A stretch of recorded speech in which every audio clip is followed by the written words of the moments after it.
Hello, Audrey. Oh, thank you. I just did it.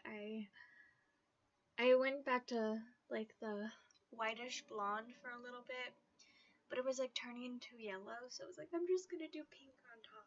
And I've only had it for like 3 days, but so far I'm vibing with it. How have you been? It feels so weird to be streaming, but in a very good way.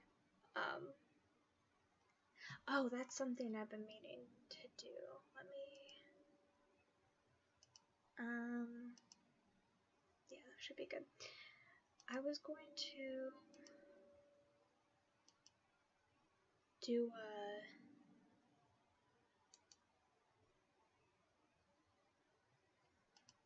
I was thinking about maybe trying to start streaming again every week like I used to do, because obviously doing videos just doesn't work for me because I hate editing.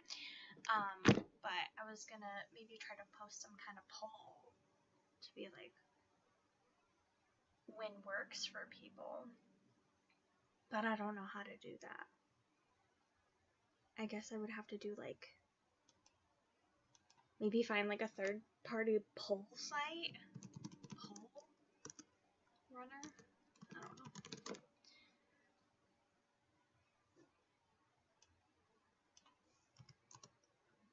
And I meant to set that up before stream, but I didn't.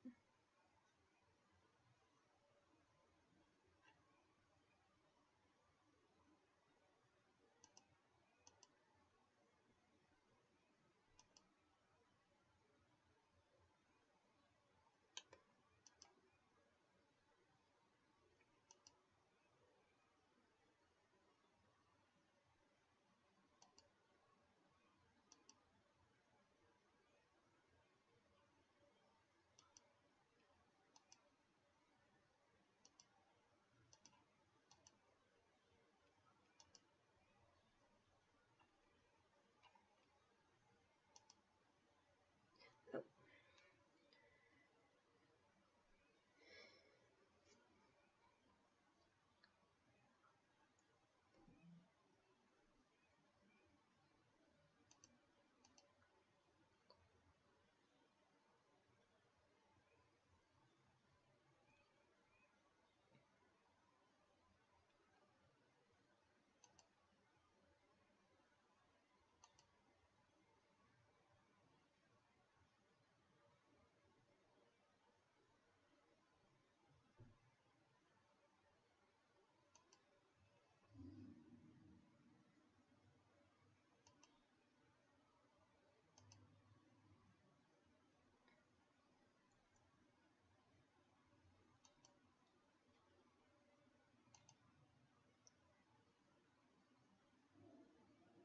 Oh, okay.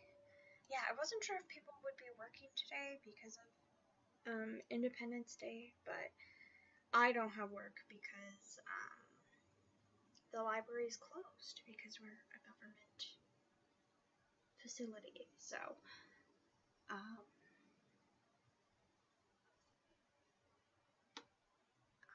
today is not a day that I would typically be streaming, but I'm glad you're able to be here today. Okay, so what is this poll called? When is a good time? Good stream time.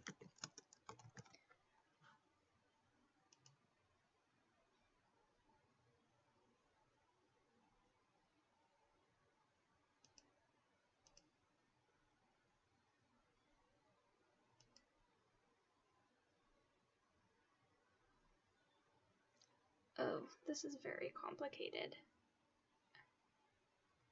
I just want something super, super basic. This might have to wait to a different. I might have to do this off stream because I don't think I'm.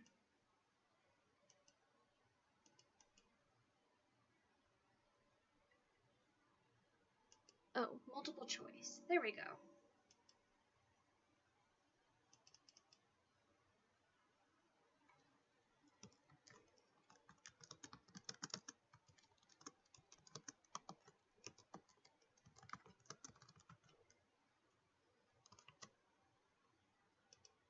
this isn't too bad, I don't think. Okay, so I'm thinking like Mondays, like 10 a.m. EST. Fridays, 10 a.m. EST.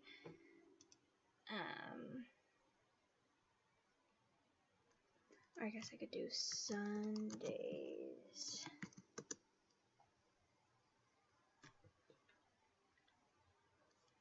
Maybe like 12 p.m. EST.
Okay.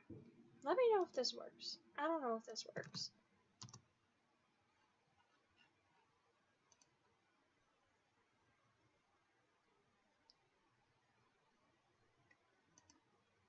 I guess I'm opening it too on this thing.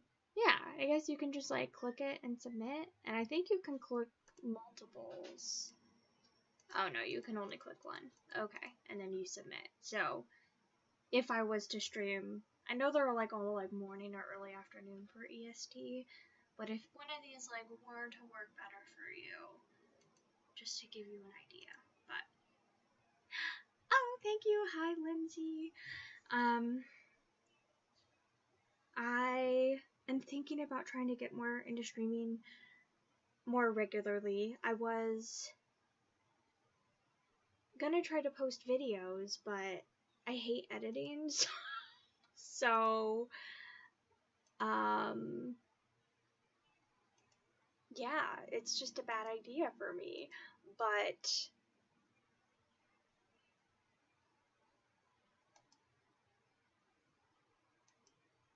yeah, it's a horrible idea for me. But I think I might start streaming again. My anxiety has been, I think, a lot better, and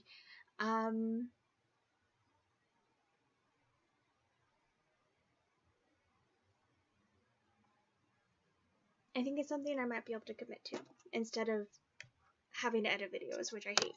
Sorry, I'm kind of losing my train of thought because I'm trying to figure out this stupid poll. So I'm thinking I might start streaming again. So I made a little poll thingy. You can kind of let me know if any of these times sort of worked for you. That I might try to start streaming like one of these times every week. Kind of like how I used to stream, and maybe do like some sort of wrap up. And I might also try to start doing some sort of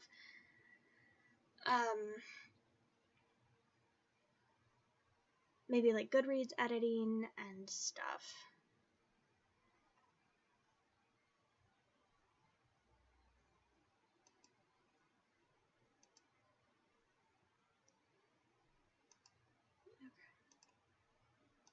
And I totally closed this poll because I'm silly, so I need to like log back into it so I can actually see how I even would see the results, because it's not very helpful if I can't see the results.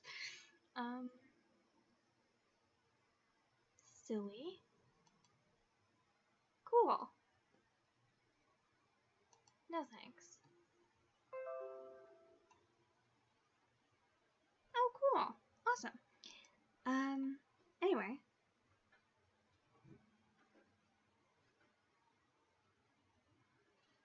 Yeah.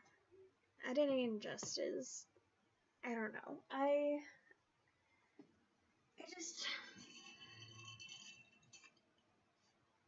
I'm not as good with my coherent thoughts. So I don't know. I don't like posting videos without them being edited anymore. I used to be able to do that because I used to be a lot better at being able to get my thoughts out. But now I'm not because I'm so out of practice. So maybe streaming will help me get to that point. But I don't know. I like doing vlogs. Vlogs are my favorite type of thing to do. And those have to be edited. And even that small amount of editing of even having just like string them together and edit out like the beginning and endings and stuff, even that is a lot of work. Anyway, so I'm gonna get started on talking about these books. Most of them are fucking wonderful. So I'm really excited to share about them. But I have, in the last 3 months, I have read and this includes DNFs, so it really doesn't count. But I have read like 44 books by trans authors or with trans characters. So even if it doesn't have a trans author, if it has a trans character, I'm counting it because obviously we don't want to like be outing people. That's never the intention. And we love to see inclusion, and you never know what's going on with somebody personally. So I've just been really prioritizing reading, and it really hasn't even been on purpose. I know, and I've been reading so much this year, including DNFs. I'm at over 200 books this year. Without DNFs, I think I'm around like 160 books. But I've also been DNFing a lot of like 3 stars. Like, even if I'm enjoying the book okay, there's a lot of books that I'm like, this would probably get 3 stars, but like, this has been a really consistent reading year for me, and I've been really loving just like almost everything I've been reading. Just so many books have just been hits for me. And I really haven't finished a lot of like books that I've hated. So I feel really good about my reading, but there have been a lot of DNFs. I've been giving very little amount of times to books that I'm just like, I'm not gonna love it. I don't have the mental space for this. I don't have the time for this. Really quick, just bear with me. I'm just gonna copy this link. Oh, close that. Ew, gross. I'm just gonna copy this link and send it to somebody really quick. So give me just 1 second. How do I even do that? Stop it. Okay.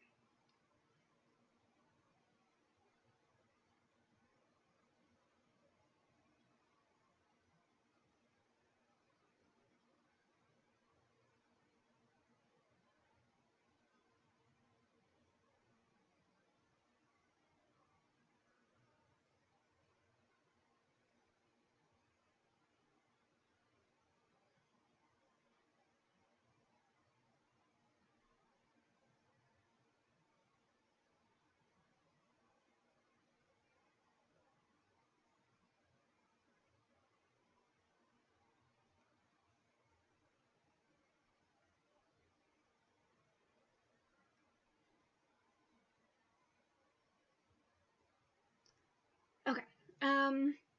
And I'm going to, in this like wrap up, I'm also going to, like I said, include DNFs, because even if a book wasn't working for me, it might work for you. So I'm just going to share everything regardless or not if I actually finish it, because who knows. But a lot of these are 5 stars. A lot of them are like new favorite books. And I also, I don't know if you looked in the description, but I'm also using they them pronouns now, so I guess I should just say that officially in case you are curious about that. I officially, I think, made that public like maybe 2 months ago, but that's very fun. And but I donated $100 to the group I was supporting for Trans Rights Readathon, but I've also supported a few different like individual people since the readathon.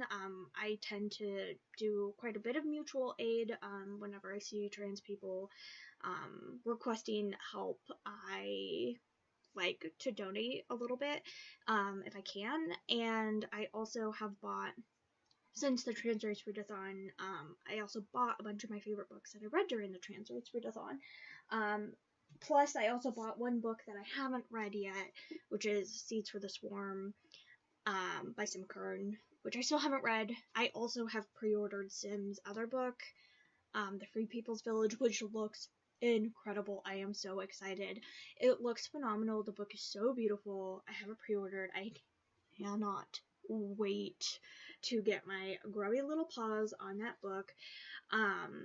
So I just wanted to support Sim because I think that they are incredible, but I haven't read this book yet because it's not on audio, and I like only do audio.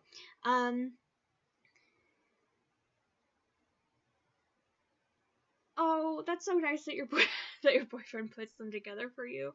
Oh, that is so nice. I love vlogs. Vlogs are my like number one favorite thing to watch on BookTube. They're so fun. But then yeah, these are all books. Well, I already owned The Moth Keeper, but I read that during the Trans Rights Readathon. And then these are all books that I read during the Trans Rights Readathon that I gave 5 stars. And well, I didn't read that during the Trans Rights Readathon. I read that after because it's a sequel to something I read during the Trans Rights Readathon. But I gave these all 5 stars during the Trans Rights Readathon, and then I went and bought them afterwards, full price, from my local indie bookstore, so that 1, I could support the bookstore, but 2, specifically supporting the authors and letting the publishers know that I love these authors and wanted to support them. And that's something that I heard after the Trans Rights Readathon, is that a lot of these authors, it was like by far their best like selling week or month that they've ever had. So it's like if we're intentionally supporting and buying books by trans authors, by indigenous authors, by BIPOC authors, by these marginalized communities, like it really does make all the difference if we're intentionally like reading and putting our money towards that. It really does make all the difference. So on to wrapping these up. So I'm gonna go through what I talked about in the first vlog over those 3 days, just because I did have some really big favorites, but also I didn't really prepare for this video at all, and I read these books 3 months ago, so my thoughts may be a little scrambled. Bear with. Okay, so Fina, right on the screen, but also I bought it because I loved it so much. It's only 140 pages. It was such a delight. It's like a sci-fi, fantasy, touch of horror, queer, bit of romance. It was so fun. It was only 3 hours on audiobook, and the whole time I was listening to it, I just had the hugest smile on my face, and I was listening to it at like 4 in the morning because I woke up and couldn't sleep, so I was not happy, and this book just like made all the change and made me a very happy camper. It was just like such a fun delight. It takes place in this like IKEA-esque furniture store, and because IKEA is like such a, well, it's not really IKEA, but a store like that, since it's like such a, just like a clusterfuck, like everything is just so confusing and people get lost in there all the time. It's like the perfect place for wormholes to open up. So these 2 people who just broke up end up getting paired up and sent to go find this old lady who wandered through a wormhole, and it was just so fun and so delightful, and I cannot recommend it enough. It's one of my favorite books I've read this year, one of my favorite sci-fis, and I highly recommend. Oh, we have similar color hair. Very fun. Hi, Bruna. Oh, I love, yeah, The Moth Keeper was so fun. I love Kay O'Neill's books. They're just so delightful and wholesome. I love them.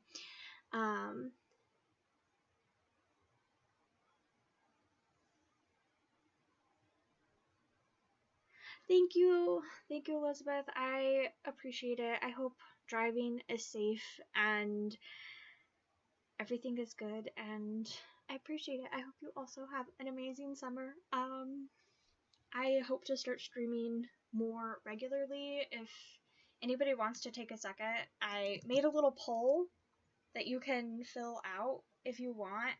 I'm going to try to start streaming every week, and if any of these times are sort of convenient for you, just let me know, and I'll try to stream at that time.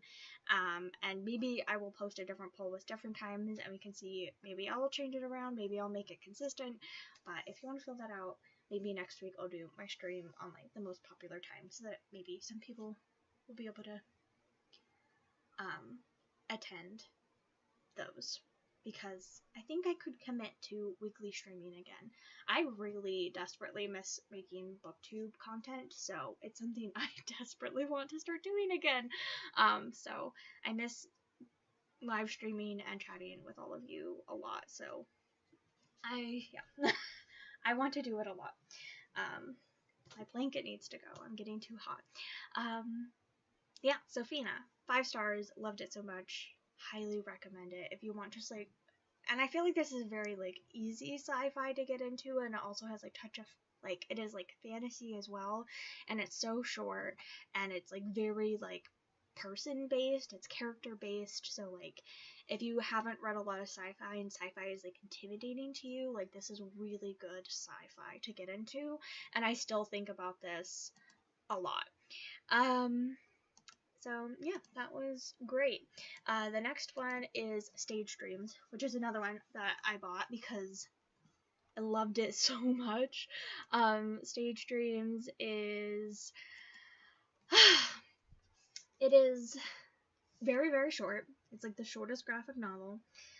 It's only 100 pages, so it's not the shortest graphic novel, but it's very short, and there's, like, not a ton of content per page, but this just gave me a lot of, like, gender joy as well.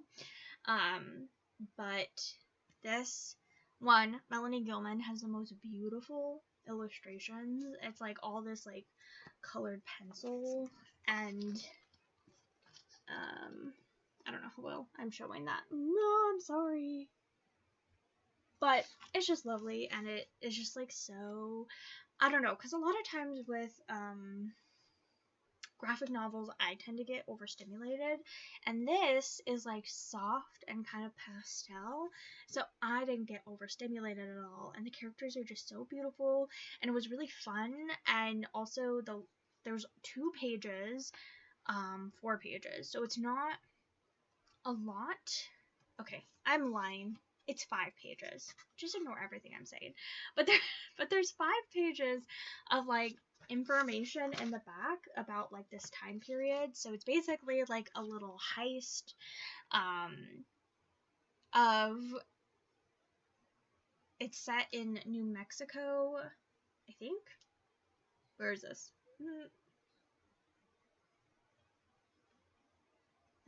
Yeah, New Mexico territory. It was right at the beginning. I couldn't see it, and it was, like, the very top line. But it's set in New Mexico, and in 1861, and I'm like, I don't know anything about New Mexico in 1861. Like, what the fuck? So there's, like, this information in the back, but it wasn't overwhelming, and it tells you, like, which page what it's saying is relating to. So I would read something, and I'm like, I don't know what this is talking about. And then I would flip to the back, and it would have this whole thing about it. And I was like, oh, that was really easy to digest. It was super interesting. It added a lot to the story. And now I can move on and keep going with the book. And it just, like, layered really nicely and made it really interesting. And I learned a lot about it. But also it was just lovely and queer and very hopeful. And I don't know, it was just so great. So yeah, basically it starts off with the, what are they called, the ghost hawk is attacking, and, like, is, like, an outlaw, and is, like, I don't know, like, attacking, like, different, like, carriages and stuff, and stealing, and the main character, Grace, gets attacked and kidnapped by the Ghost Hawk. And then the Ghost Hawk realizes that Grace is trans, and they end up teaming up together and sneaking into like a special fancy party, a Confederate gala, to try to steal some like plans. And so it's like a heist, and it was just like everything about it just filled my soul, it filled my bucket, and I just loved it so much. You liked the sunset colors, it fit the Western theme perfectly, the two main characters were just adorable. Thank you, I'm so glad you read it. Oh, that makes me so happy. I'm so glad you read it after that, and I'm glad you really liked it as well. Yeah, it filled me with so much joy, and yeah, I can't recommend it enough. I just think it is such a delight, and I just had to go buy my own copy, and then I also made the bookstore buy a copy as well, so that I can sell it to people. Everybody needs to read this book, and I will force it upon them. Let's see. Okay, next thing. So this is a book that I DNF'd. Let me see how far I got into it. So only 6% into Black on Both Sides, A Radical History of Trans Identity, and my review is very succinct because it was too intellectual for me. It's just too, I don't know enough about like queer theory and gender studies and everything, and the words they were using were too big for me, and I didn't understand half of them, and I think if you know more about it, then maybe it would be better for you. There's like long hair. So maybe in a few years, this is something I could try to come back to, but for right now, my little plebeian brain could not deal with this book. But this is why I'm talking about these books that I wasn't able to get through, or that I didn't enjoy, or whatever, for whatever reason, because like maybe this is perfect for you, because I'm sure it is incredible, but for me, it just didn't work. It has really good average ratings, but it is too complicated for me. Okay, Nimona. As of right now, I have not watched the Netflix show, movie, whatever it is, but I'm gonna try to, because the audiobook didn't work for me, and the graphic novel didn't work for me, but I'm hoping the show works for me. I only got like 50 pages into this. 30 pages into this. DNF'd 33 pages in. It just didn't quite work for me. And why is my edition?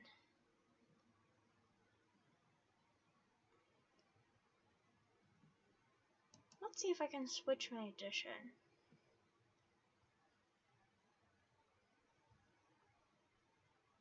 Oh, and I can't even see them. Can I zoom in? No, not really. Okay. Because my edition is saying their dead name, and that's not fucking cool.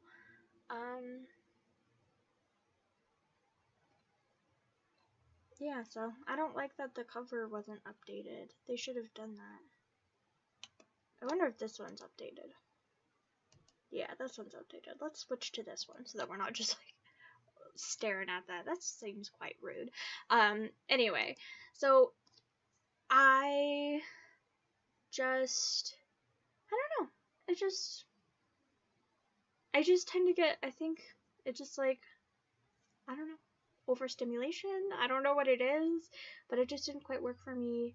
But I definitely want to try whatever's on Netflix, because maybe this will be the key to me loving Nimona. I'm also not loving what my pinks are doing. Let's ignore that. Okay. But I didn't get far enough. But I'm putting it out there in case it wasn't on your radar that N.D. Stevenson, Nimona, which I'm sure you have heard about, is a trans author. So, although this is a translated version, but at least the author's name is correct. So that's all I care about. Okay, Zatanna. This is another one I bought because, oh my goodness, Yoshi Tani is beautiful. I love Yoshi's illustrations. Desperately with my whole soul, and I just want to own everything that Yoshi has illustrated.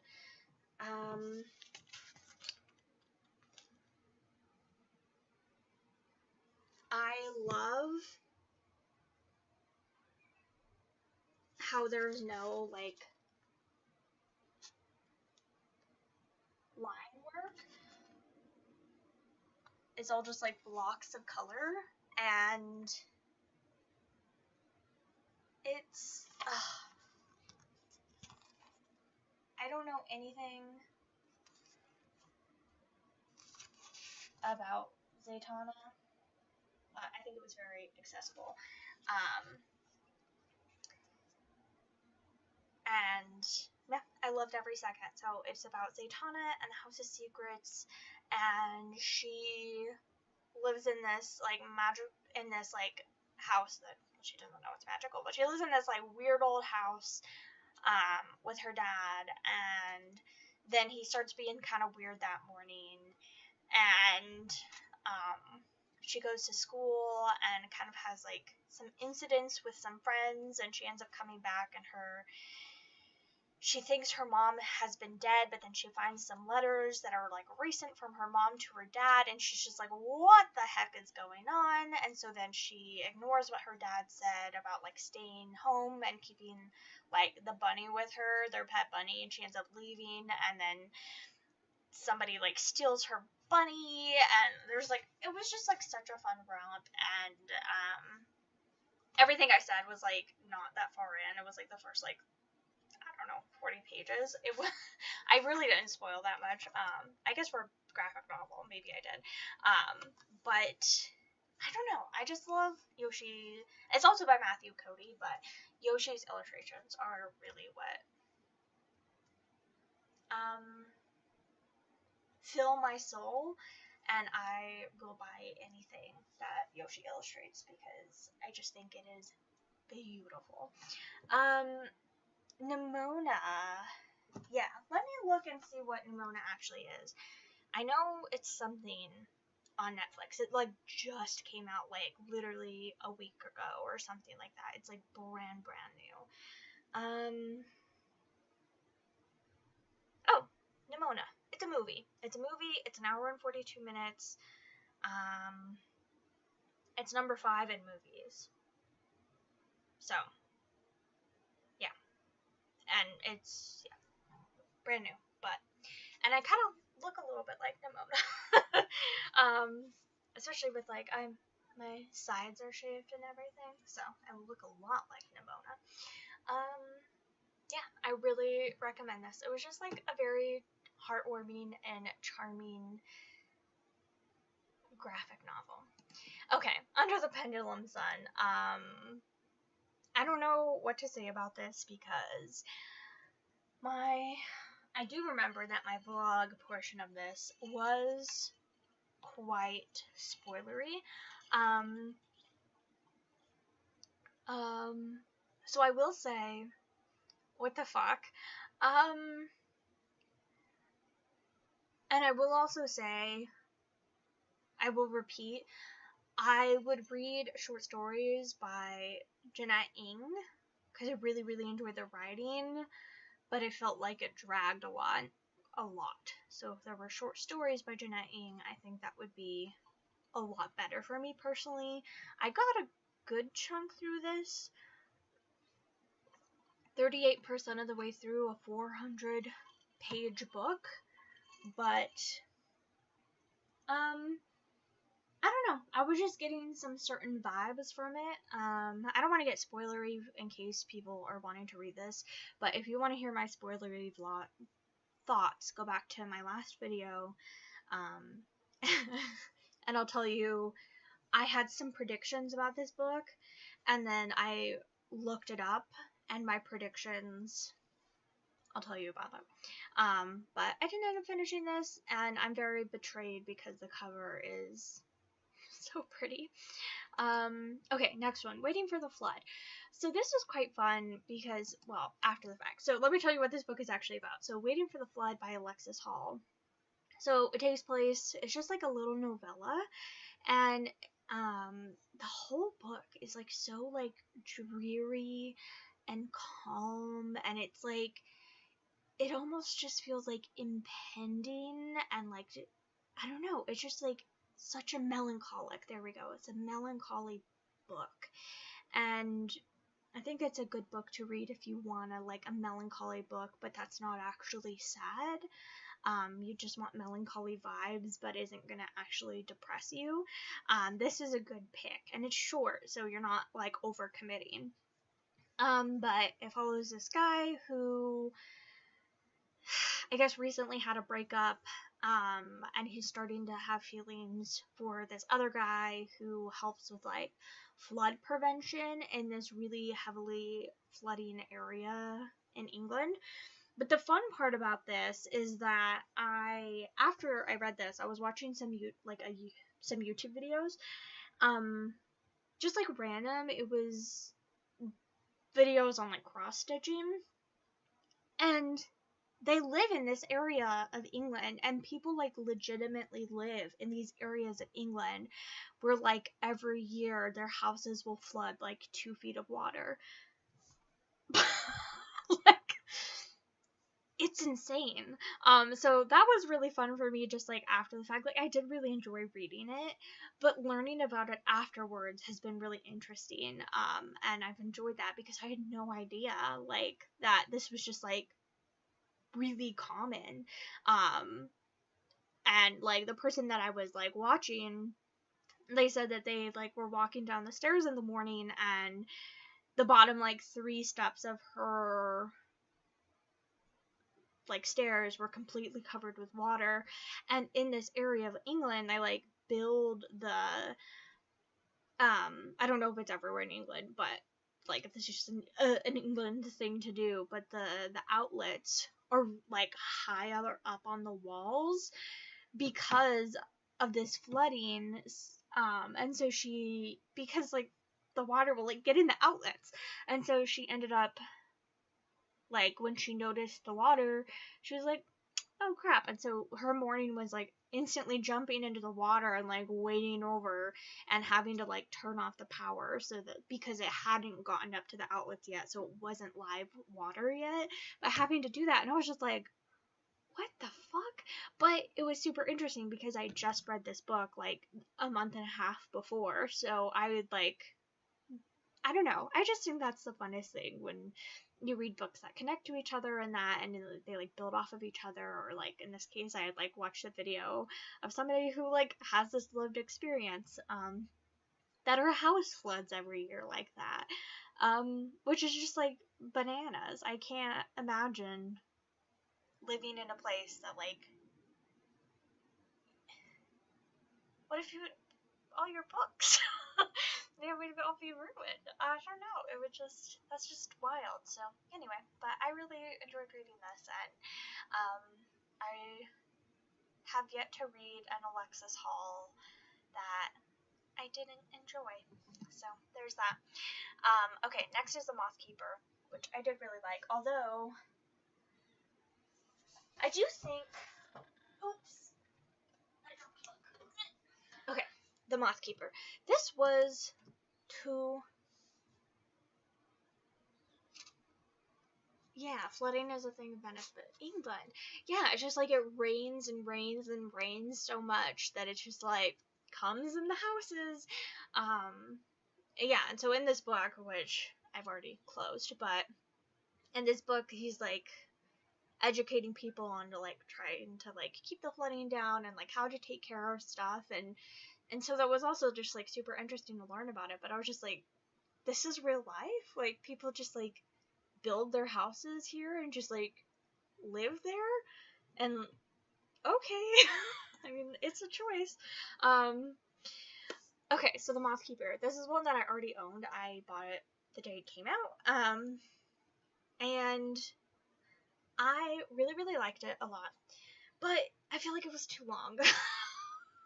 That's my only thing, is that I just wish it was 50 pages shorter, because I feel it dragged just the tiniest bit.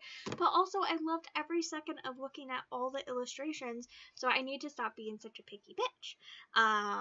But every illustration, of course, is just so soft and so beautiful and so lovely, and I just it's so gorgeous. So it's very much this is another one that has just like beautiful sunset colors, and just like I want to be friends with like every single character in here. Especially love when there's like lots of characters. I don't know if you can see that. Not particularly well because I'm kind of bad at this. But they're like dancing, and I just like love how they're drawn. The way that Kay draws a bunch of like little people doing stuff. I just adore it. But so this is following somebody who is going to become like an apprentice to taking care of these moths, and so it kind of just builds a lot of like lore in this, and it's very much about like learning to take care of yourself as well, and it was just like so soft and so cozy and so lovely, and I really enjoyed it. And I would say where this falls in my Kay O'Neill ranking is I love the Tea Dragon Society more, but Princess Ever After less. Like, this had a lot more substance and story and like character building than Princess Ever After. But I love Tea Dragon Society a little bit more, so that's kind of where it falls. But I mean, it was still like 5 stars. I really loved it. I think I gave it 4.5, but again, because I'm a picky bitch. What else is new? It's just like the coziest graphic novel. Okay, so I think this is like where we've ended on like what you've heard. So all of this is new information.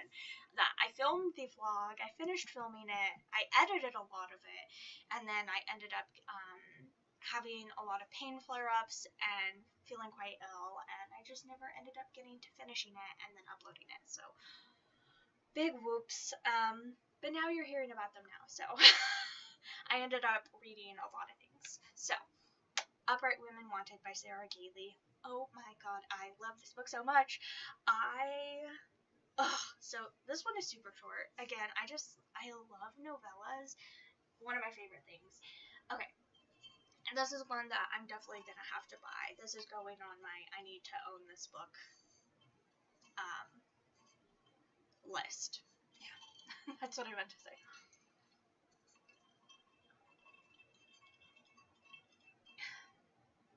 So it's set in this futuristic world. It's like slightly dystopian. I mean, it is dystopian, but it's not like full blown like, I don't know, people are like eating each other or whatever. It's so it's kind of, we've like reverted back in technology. A lot of people don't have like, we've like lost the use of like cars and stuff like that. And we're following this main character who has been living in like a town or a village or whatever, and there are these librarians who have these like traveling like carriages that they go around and like give like approved government material to these different villages, like books and pamphlets and stuff, and she ends up stowing away in one of in the librarian's cart, and she maybe starts to realize that the librarians aren't as like good and as good of people and as well, upright, that's a really good word for it, as upright citizens as she thought they were, and kind of learning about like what maybe they're really doing and what's really going on in this like futuristic dystopian America. And it's like very like Western, and Sarah Gailey is obviously a non-binary author, but there's also a non-binary character as well. And I just really loved this. Again, short. I love Sarah Gailey's short books. I love their long books as well. But I just like was instantly sucked in, and I just loved every single second of spending time in this world, and I would love to read more books in this world as well. But yeah, we're just following this character in the wagon, spending time and learning, and her world view is changing and getting educated on different stuff. And yeah, it's definitely like a new favorite, and I will be buying myself a copy. It was so good. I really loved it a lot. Okay, and then other ever afters. Okay, so this is another one that I bought myself a copy. This is also illustrated by Melanie Gilman, same illustrator as Stage Dreams, and the subtitle is New Queer Fairy Tales, and this is just a fucking delight. So one, we have Melanie Gilman's trademark, absolutely stunningly beautiful, like, colored pencil, forgot the word, colored pencil illustrations.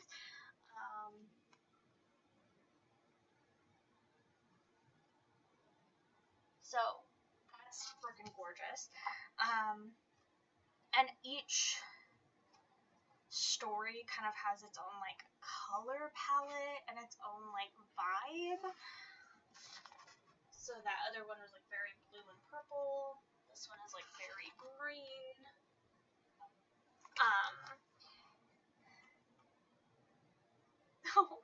This one is very like peach and purple.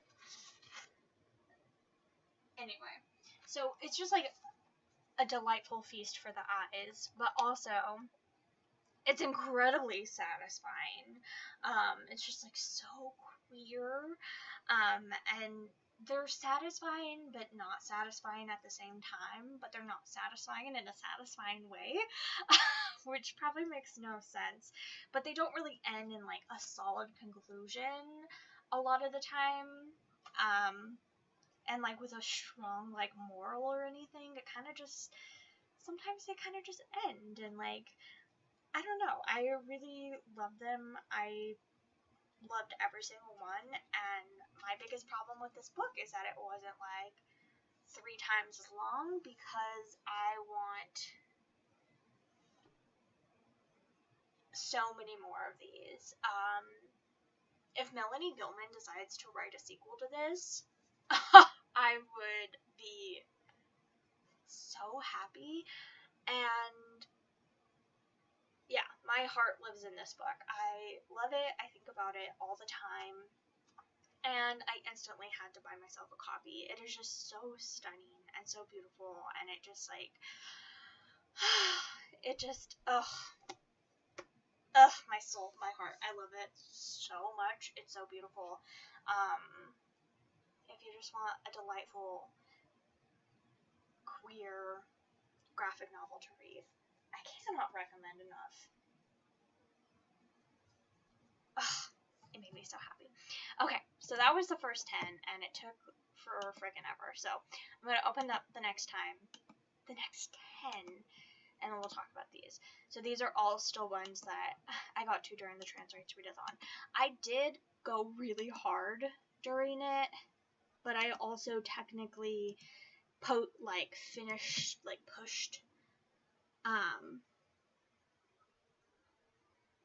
Oh yes, Other Ever Afters is going on your TBR. Yeah, and especially if you liked Stage Dreams, like same beautiful illustrations, but even more diverse, because it's like every little bit, it's like 7 different stories, so it's like every little bit it's like just like such a change in like the color palette and everything like that. So you get all these different like, it's not different styles because the style is the same, but just like such a different like shift in like the different characters and everything, so it's like fresh every time, but in such a soft, cozy way. It's a delight. I did keep going with my Transrights Readathon. I ended up going till like the 31st of March, instead of stopping on like the 28th or whenever I was supposed to. But here's one that I ended up DNFing: The Last Days of the Dinosaurs, Asteroids, Extinction, and the Beginning of Our World. I got 32% of the way through this, so I got pretty far, but, oh, let me move that so that you can actually see. So, if you don't read a lot of nonfiction, or like any nonfiction, I think you could enjoy this. Or if you really like dramatized nonfiction, if you just want like straight up like facts and like this is the fact, or this is our hypothesis or our theory, and this is why we know this, and this is why this is our theory, this will probably drive you crazy, because this is very like, and the mother dinosaur did this and this and this and this and this and this, and it will go on for like paragraphs and paragraphs about a specific dinosaur doing something specific, but it was all made up. But like maybe theoretically possible, but then the author never tells us, and it was just like too flowery, too just like not backspaced enough for me. And I'm sure the things in here were based in facts and were based in like theories of like, we know this because of this and this, and we know this because of these tracks and whatever, but it was just too flowery and too prosy for me. So like if the idea of just reading like boom boom boom boom boom is really intimidating for you, and you want something that's more like, I'm telling you a story, and this is like this dinosaur doing this thing, and maybe this would be the book for you. But it was not the book for me. As having read a bunch of different dinosaur books already, this was not the one for me. Picture yourself like, it's a lot of picturing, it's a lot of, I don't know, very ambient writing, and it was, this is pop science that reads like a fantasy novel, but backed up by hard facts. And see, and I've read two books by Steve Broussard, I don't know how to say that, and I've really enjoyed both of them, and I have more books by him on my TBR, but, so I think this definitely has an audience. I think it could definitely work for a lot of people, and I think maybe it's a good introduction to reading some nonfiction, but it wasn't for me. Okay, I'll move on. Okay, Cheer Up. Love and Pom-Poms. Oh, but I do love seeing trans scientists. That's heckin' cool.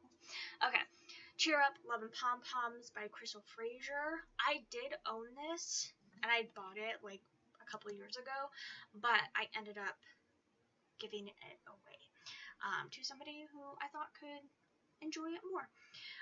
So this is, this was just a very fun graphic novel. If you just want something kind of just like lighthearted and kind of cozy, I'd recommend. So we're following these two girls who used to be friends and then kind of had a bit of a falling out and stopped talking, and now one of them, the shorter one here, the blonde one, she has a bit of an attitude, and although I think she has pretty good grades, but she doesn't participate in extracurricular activities and does not do team activities or anything like that. And she's talking to her, I don't know, I didn't go to school, guidance counselor or whatever, and she's talking to her and her mom, and she's like, unless you like participate in some like extra stuff,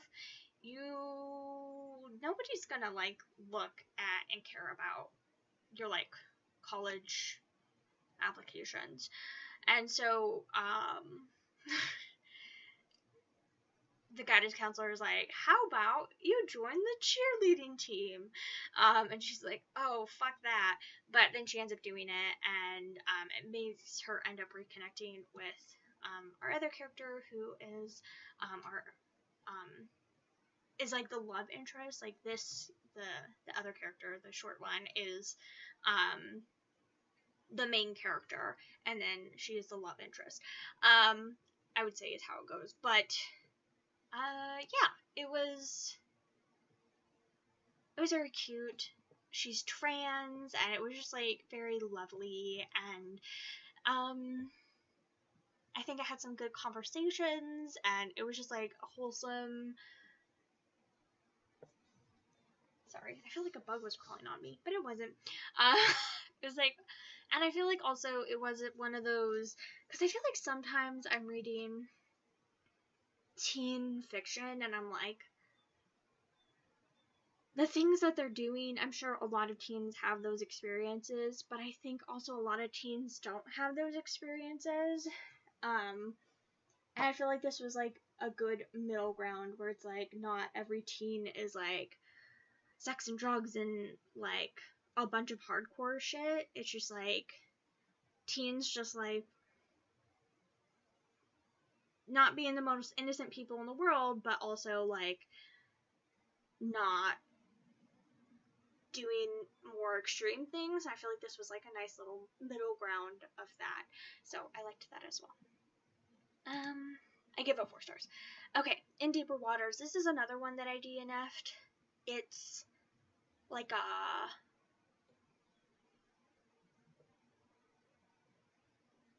I don't know what to say because I feel like it's kind of spoilery.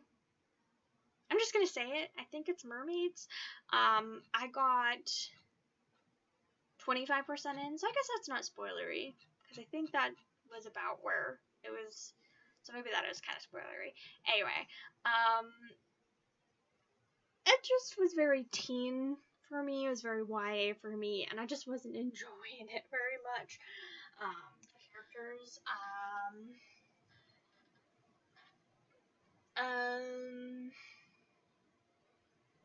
it was like, yeah, you can read the description there. A young pirate prince must rely on a mysterious stranger to save him when he is kidnapped during his coming of age tour. I didn't even get that far, so I guess I didn't even get to the interesting part.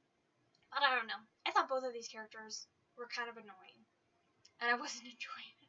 But I know a lot of people really, really love this book. So yeah, I think it's supposed to be like really angsty and kind of fun, and yeah, kind of swoony and like high seas adventures.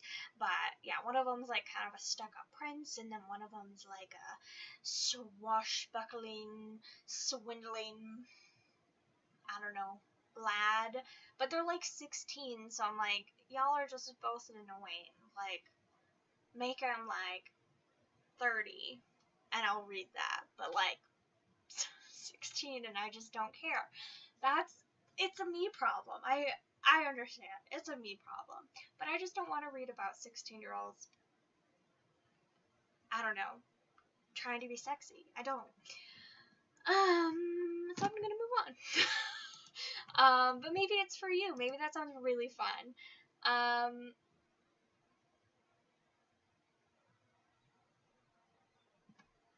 And the cover is so beautiful. The cover is so beautiful. And I really wish I liked it more. But, oh, hi, Chris. I don't know. And I might try some of the author's other books. I know they have the one that's like a magician and it's like purpley, bluey. But if the characters are going to be like young, I don't know. Sometimes YA really does work for me, but I think a lot of the times it doesn't. I don't know. I don't know what to do about that because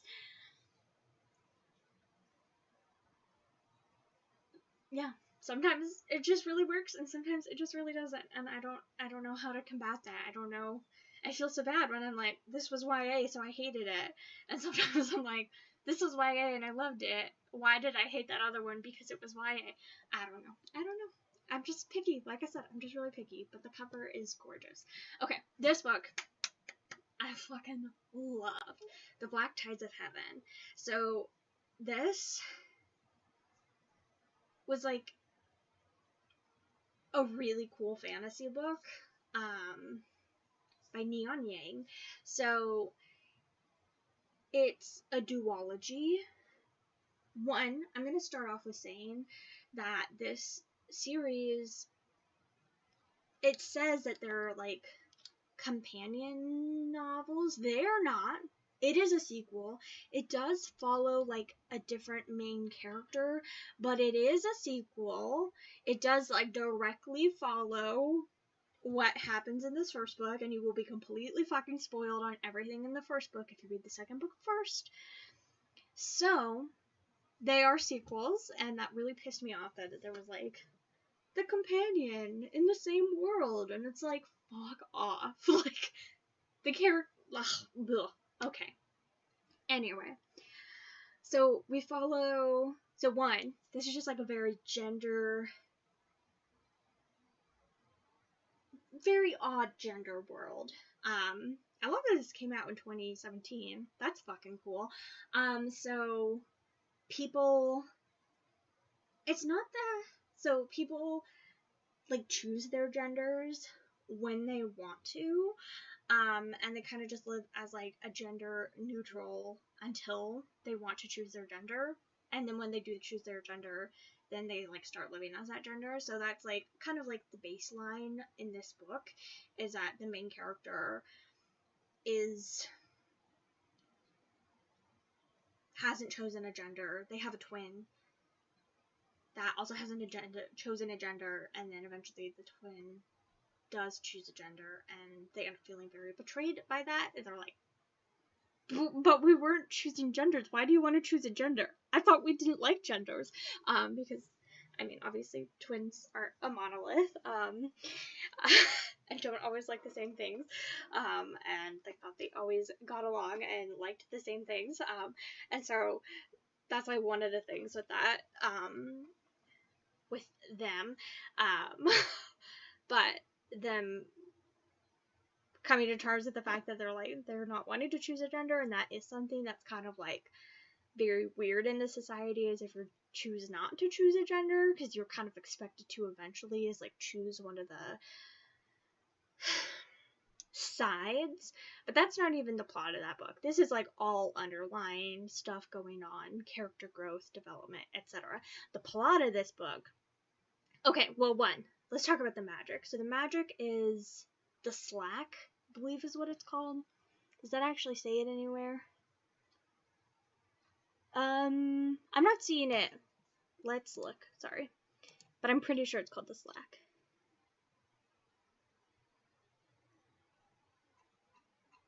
Whatever. I'm just gonna call it the Slack because I know it's right. Anyway, so it's like the Slack, and so they have this like Slack bending abilities, and it's something that you can kind of start getting better at and harnessing and stuff.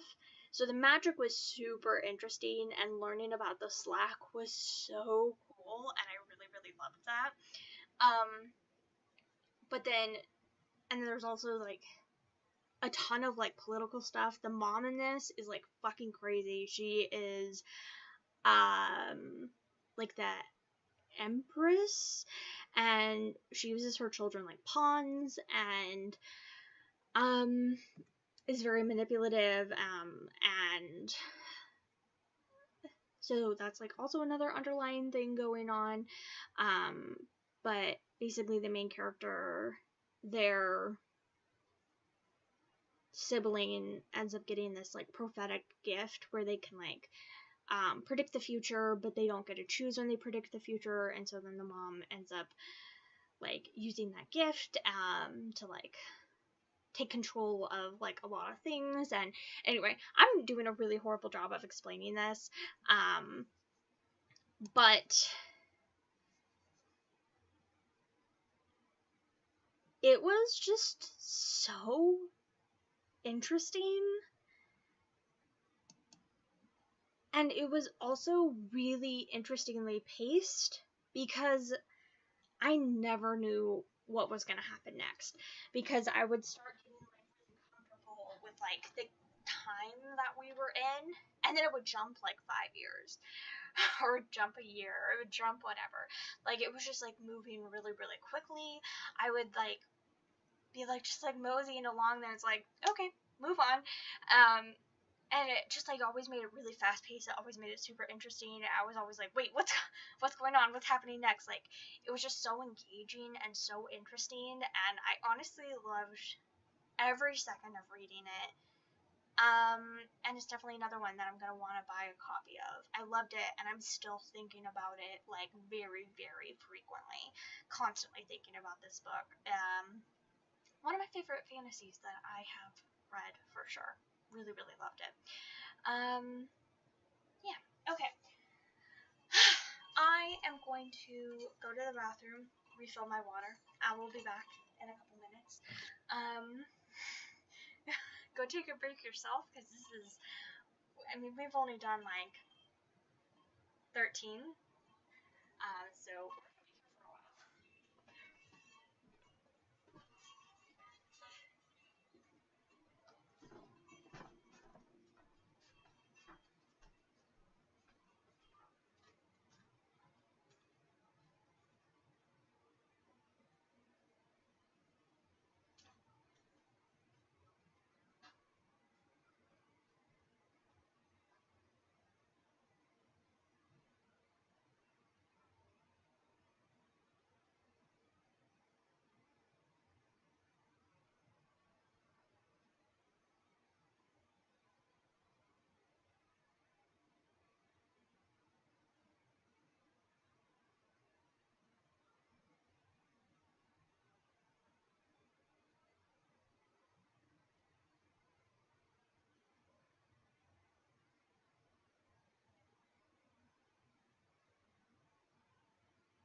I am back. And I'll just do this one really quick so that hopefully people miss it. No, that's not true. Phantom and Rook. I really wish that I loved this book. I really, really wish I loved this book. One, it was really long.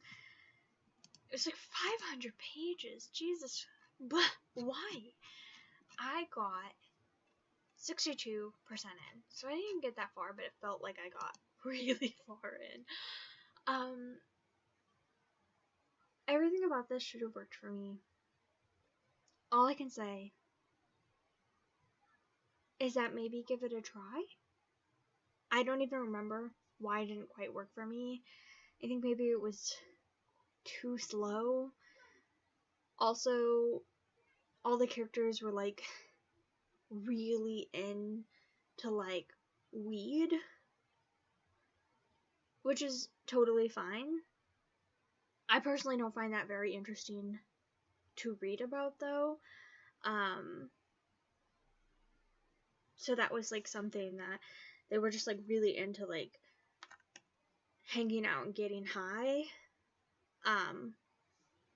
So maybe that's something that you really like doing. Maybe you would enjoy seeing it in a book, but it's something that I didn't really. I mean, I'm all for people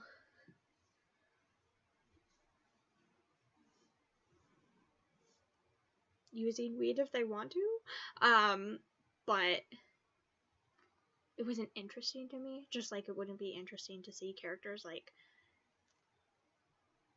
smoking or drinking or like other things that I just personally don't do, that I find kind of boring, so I'm not interested in doing it, and I don't find very interesting to read about, or like see in movies or films or whatever. I'm just like, why are you doing that? I don't find that very interesting.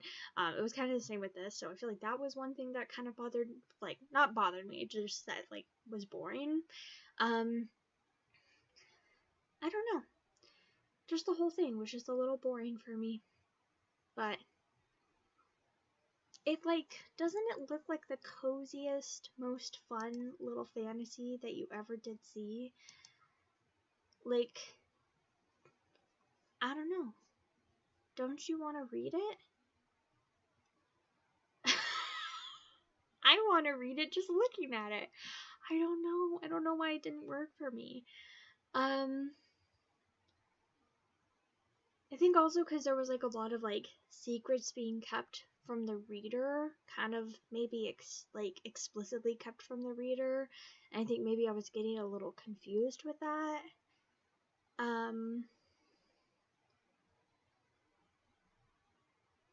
And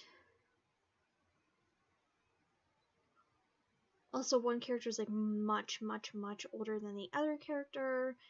So that's also something that's like, but they don't know that one character doesn't know that the other character is that much older. So that also feels like a bit of like a weird consent thing, that it's like, I'm 100 years older than you, but you don't know it. So it also feels a little bit weird. I don't know. There were just a lot of things that just like weren't quite hitting for me, that felt a little bit boring, that just didn't quite work for me personally. And I'm really sad about it because I'm obsessed with this cover. Like, I want to go to this market and hang out in this little cozy sunflower market because it just is so lovely. Yeah, I don't know. I don't remember exactly why it didn't work for me, but besides, I think I was just kind of bored. So, anyway. And that makes me sad. But this next one, oh, have a good walk. And I hope your puppers have a good walk too. Or your pupper, singular. This one though. This book was great. I fucking loved it. And I feel like Sarah Gailey, everything I've read by Sarah Gailey besides this one, so I guess this would be my 4th Sarah Gailey book. Everything that I've read by them has been short, and this was my first long Sarah Gailey book. and I loved it. So I guess I'm just Sarah Gailey trash at this point. I loved spending time with this character. I loved the atmosphere. So we follow this private investigator.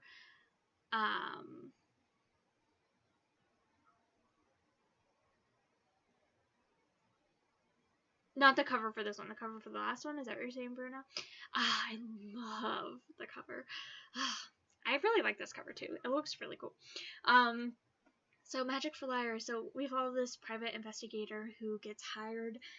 She's mundane. She's not magical at all, and she gets hired to investigate at a magical school, and her sister is magical. So she knows about magic, although the regular population does not know about magic. And so she gets hired to do a private investigation there because somebody died and it was ruled an accident, but the person who hired her thinks it wasn't an accident. So she gets hired to investigate there, and it's very interesting because she's not magical and she's investigating in this magical world. And it was, I don't know, I just loved every second reading this. I was instantly sucked in. I was engaged the whole time. Definitely a new favorite. This is another one that I will be buying a copy. I have several Sarah Gaileys that I need to buy. I only own River of Teeth, so I need to buy the sequel to River of Teeth, and then I need to buy Upright Women Wanted and Magic for Liars. I need to own all of them because they are all favorites, and I will be reading them forever.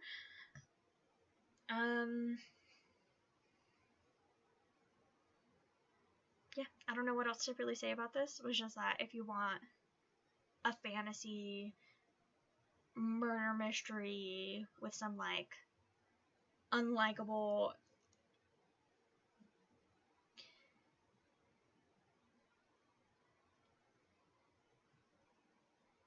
characters and just like really like, I don't know, most of the people that she's also like interviewing and trying to like that she's investigating are like really unlikable and really like prestigious and stuck up, and it's just a very interesting setting. It's like dark academia, and I'm so glad I finally read it, and I really liked it, and it makes me feel more hopeful about reading other dark academia books because it's definitely like a subgenre or a genre that I'm very intimidated by, but this made me feel like, oh, this is a genre that I can enjoy, or maybe I can just enjoy Sarah Gailey because they are one of my favorite authors now.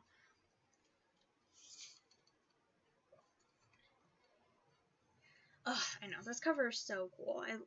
The eye and everything. It's such a stunning cover, and I need to get myself a copy of this book. It is excellent.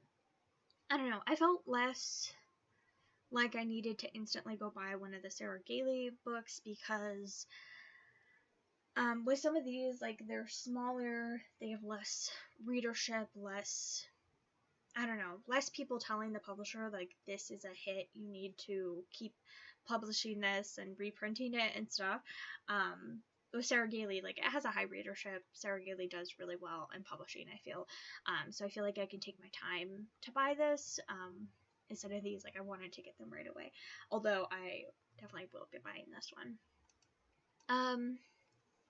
For Real by Alexis Hall. This was another favorite of the Trans Rights Readathon. I had so many wins, just so many new favorites. This was like one of the best reading weeks of like all time for me. So like, even though I DNF'd a lot, I didn't have a lot of low ratings. So it's like I wasn't enjoying a book, I stopped reading it, I moved on, and then spent time reading all these like wonderful 5 stars. So For Real by Alexis Hall, this is actually a companion novel, a sequel to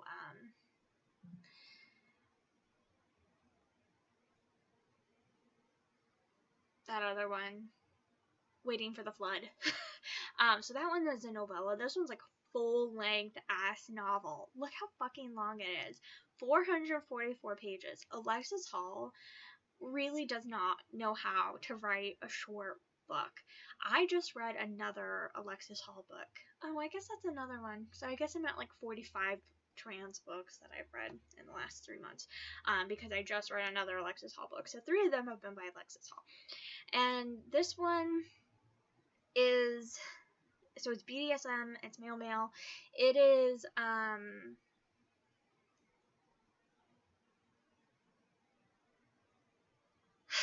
so it's like this older man who, is kind of, I guess, done with relationships, and then this younger man who's like, so he's 19 and he's kind of a brat, and they end up getting into like a relationship. And honestly, this just was such a delight. Alexis Hall just writes characters so well, and I just get so emotionally invested. I definitely cried in this book. I don't know. His characters are just really real, and just, I don't know. I really, really enjoy them, and he also does BDSM really well, and consent really well, and, this was a book that got recommended, I think through Bonkers Romance, through that podcast, and yeah, I would definitely say it's like definitely on the Bonkers Romance list, but I really, really loved it, and I really recommended it if you want a new, well, it's not new, it's really old, it's like from it's not that old. It's only from 2018. But that is older. It's 5 years old. But if you want like an older, like, smutty romance to read, but that has like a lot of character and a lot of soul, but is long, Alexis Hall does not know how to write a short romance. Oh my god. I should just bring this up right now because I just finished it. Oh, where are you? Newest. Because one of the most recent books that I just finished, I haven't even marked it on Goodreads yet because I just finished it like 4 days ago or whatever. Mortal Follies. So I'm just going to talk about it right now. I just finished Mortal Follies by Alexis Hall, and this was really fun. I would not recommend this for just like, if you want just like a typical romance, because this is not like anything I have ever read before. And I have read a lot of books. And I say that with all the bragging and the patting on my back that there is. I have read a lot of books, and this is not like anything I've ever read before. So, in case you haven't heard about this, it is set in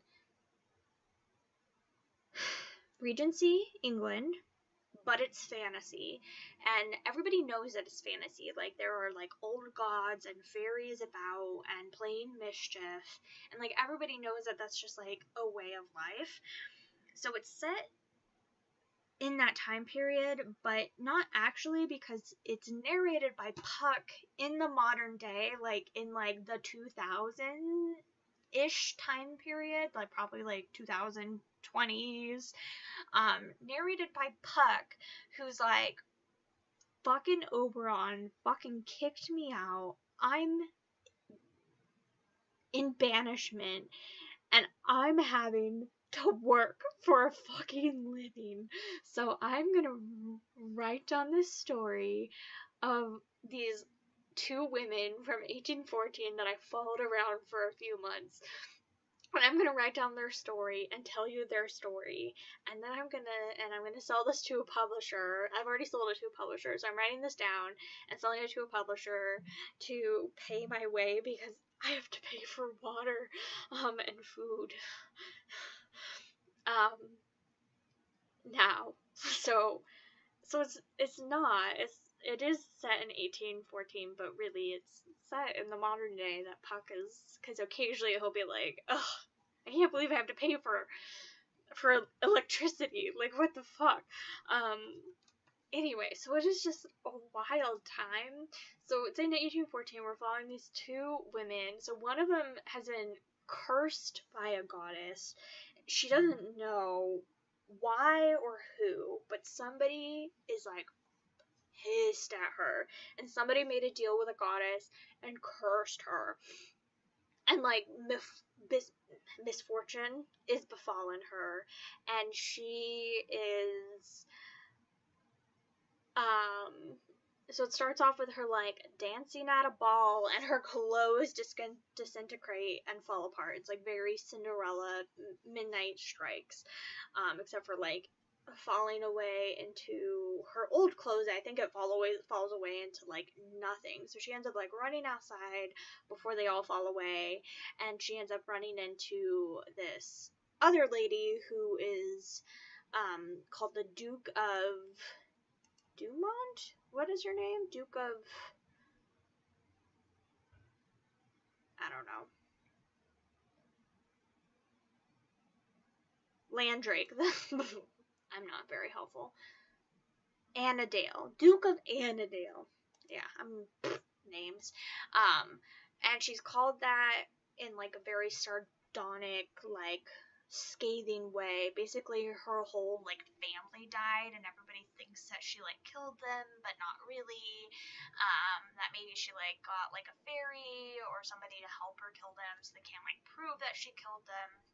But everybody hates them, but she ends up, like, helping her, the other character whose like clothes fell away.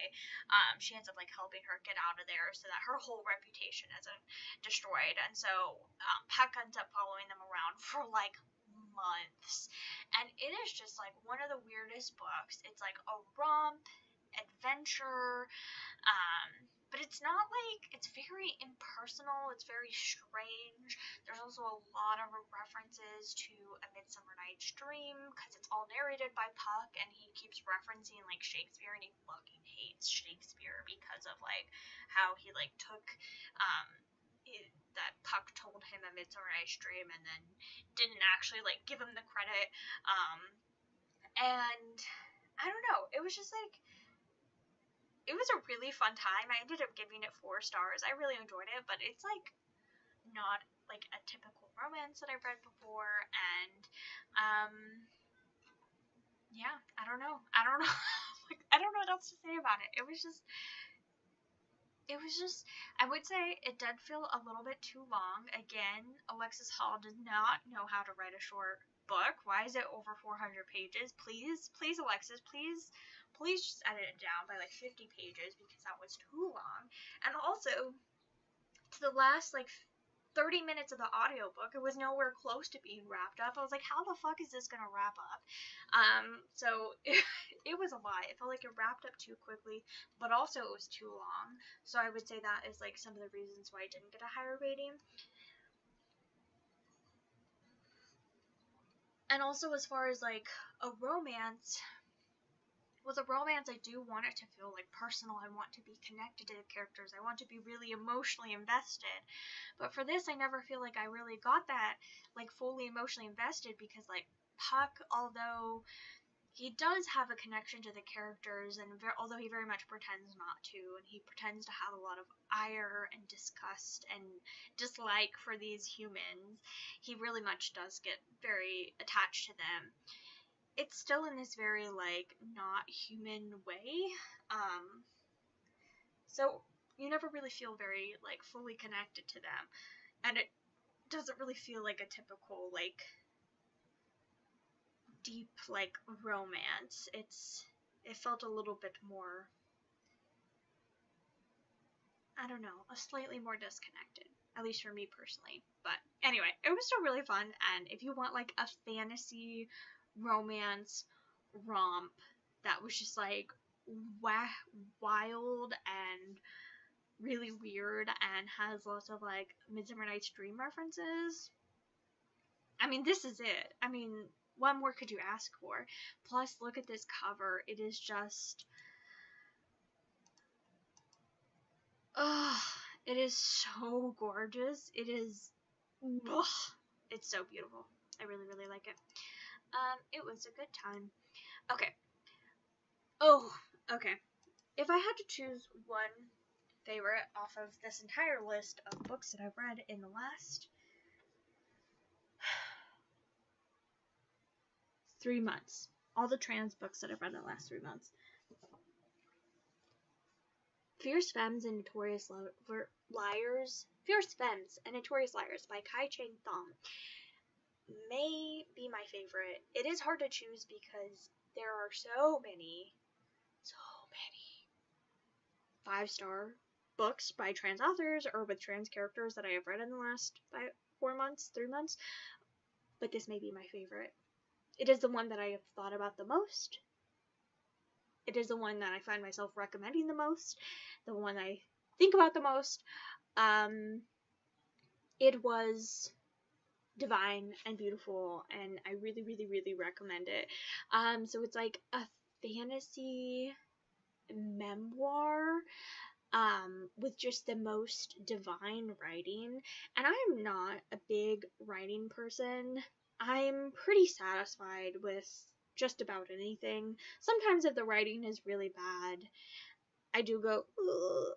But I mean, for the most part, if writing is like exceptional, I typically don't really pay attention or notice.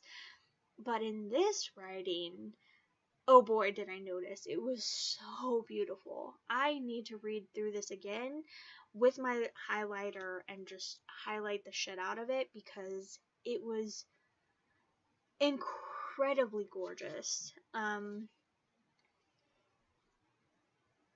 Every sentence was just fucking beautiful. One of my favorite ones was like, I decided it was time to leave on the days the mermaids died. And I was like, the what? You what? Like, it's just like, it's so gripping, so beautiful, and then you're like, what is, and like, I don't know, and then she goes on to like describe like what that means, and just, and there were just so many, when I had the book, and this is when it's quite frustrating, is because I was able to go through when I had the book from the library. I went through and I found some of my favorites, and then I read quotes for the reading vlog that will never see the light of day. So I'm like, I don't have those anymore, which is why I need to go through and highlight all of them as I reread it, because now I don't have those, but there were a lot of really, really good ones. So basically, we follow, it's all told in like first person, and the main character ends up leaving home and going and being like a street worker, a sex worker on the streets, and kind of telling about that life, and it was just like heart-wrenching and so beautiful, and I loved every second of it, and I can't recommend it enough. It is the one that I cannot stop thinking about it. It is so gorgeous, so incredible. I am obsessed with this book. One of my favorite that I have ever read. I think the most beautiful writing I have ever read. I love this book. Please do yourself a favor and please read this. Please do yourself a favor and please read this wonderful book. Because it is simply divine. Okay, only 2 more books left for the Trans Rights Readathon, and then we'll move on to the other books that I have read. Although Mortal Follies wasn't part of the Trans Rights Readathon, I just didn't have it on my list, so I wanted to get to it while I was still thinking of it. Be Gay, Do Comics. I only got through the first 50 pages of this, so basically it's like a huge collaboration between a bunch of different creators. Oh, it doesn't even show you. It's just showing you the editors. 30 cartoonists. and I only did the first 50 pages. There was only like one that I really liked. It was just really too jarring for me to like. Sometimes it was only one page, and then the next page was a different creator, and then the next page was a different creator. Sometimes it was like 6 pages that was all one story, like one artist. But it was just like too jarring to be switching that much for me personally. I was just getting too overstimulated, and I just wasn't enjoying my personal reading experience of it. But if you don't get overstimulated and you like switching art styles and like seeing all these different stuff, it was very queer, very gay, very fun, and I would recommend it if it sounds like something that you would enjoy. And it has a really high rating. It just wasn't for me personally, unfortunately. But and maybe it would be something to read quite slowly, to maybe just read a few at a time, so you don't get like too overwhelmed. But yeah, it just didn't work for me, unfortunately. Okay, and then this was another one that I really loved. So Before We Were Trans, A New History of Gender by Kit Hayam.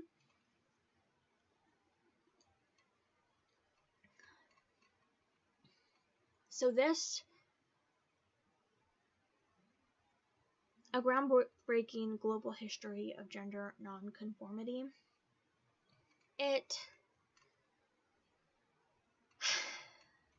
So it tells about people all over the world who, I mean, transgender, the word, the meaning didn't exist until very recently in humanity.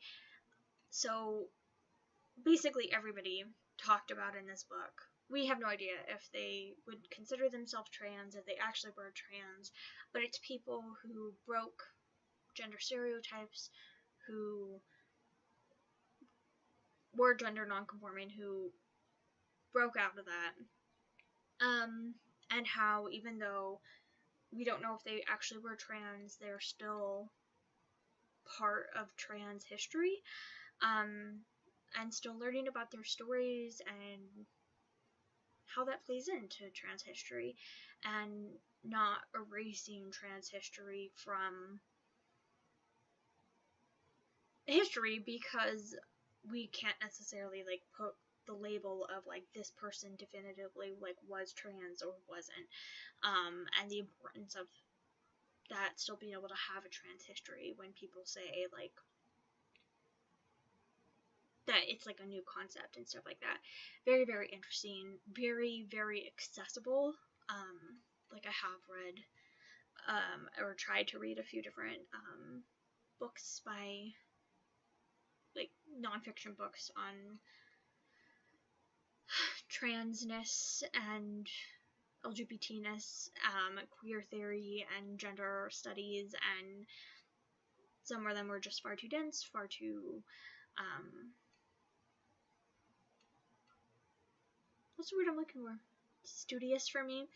And this one is very accessible, very easy to get into, and I really, really recommend this one. I really liked it a lot. I thought it was wonderful, and I think everybody should read this, even if they aren't specifically trans themselves. I think it just gives a good, interesting look into the history of LGBT history in general.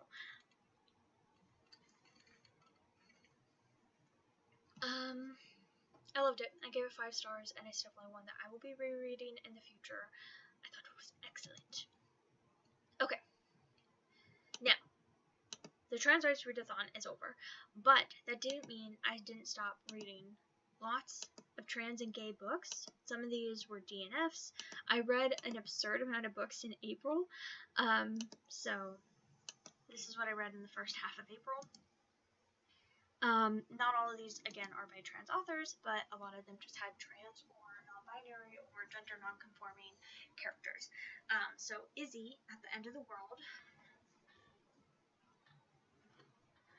okay, by K.A. Reynolds. So this, so it's a sci-fi. It says that it's middle grade here, but that fucking pisses me off. This is YA. The main character is 14. It deals with a lot of really heavy topics like suicide and depression, and anxiety, and just like a lot of really, really heavy shit. And the main character is 14. This is young adult.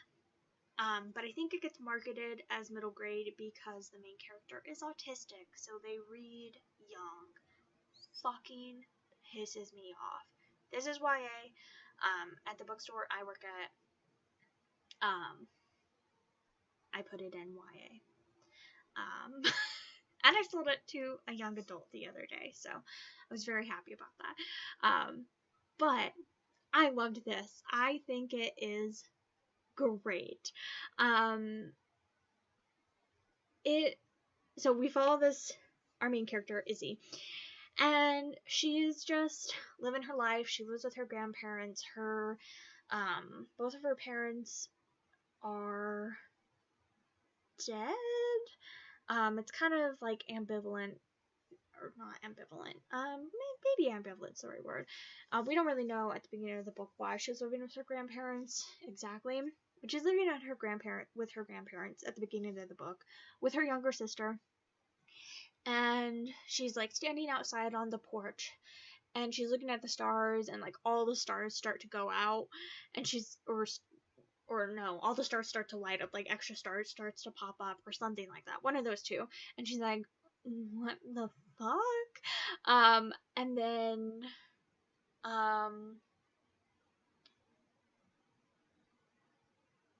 her grandparents and her sister disappear. And it's just her and her dog. And she's like, well, fucking shit. She passes out, she wakes up, and she's like, okay, well, grandma and grandpa are gone. And she tries to, like, call, she's like different things in place of, like, what to do if stuff happens. And, like, nothing is working, like, she can't get a hold of anybody. She thinks that it maybe has something to do with the lights that she saw, but she doesn't know what's going on, and so she ends up deciding to head out, and try to get to town to try to see if she can, like, find anybody to help. And the way that this falls into the transness is that she ends up meeting another character who is gender non-conforming, which is awesome.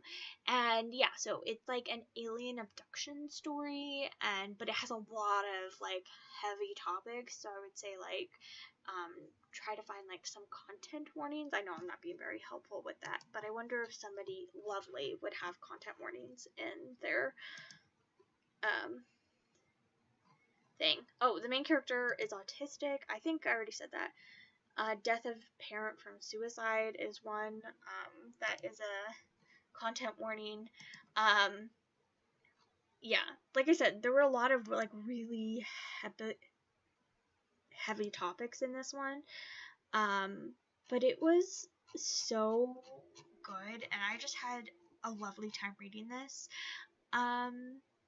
Yeah, it was great. I really, really enjoyed it. It was a great YA. This was one that definitely worked for me.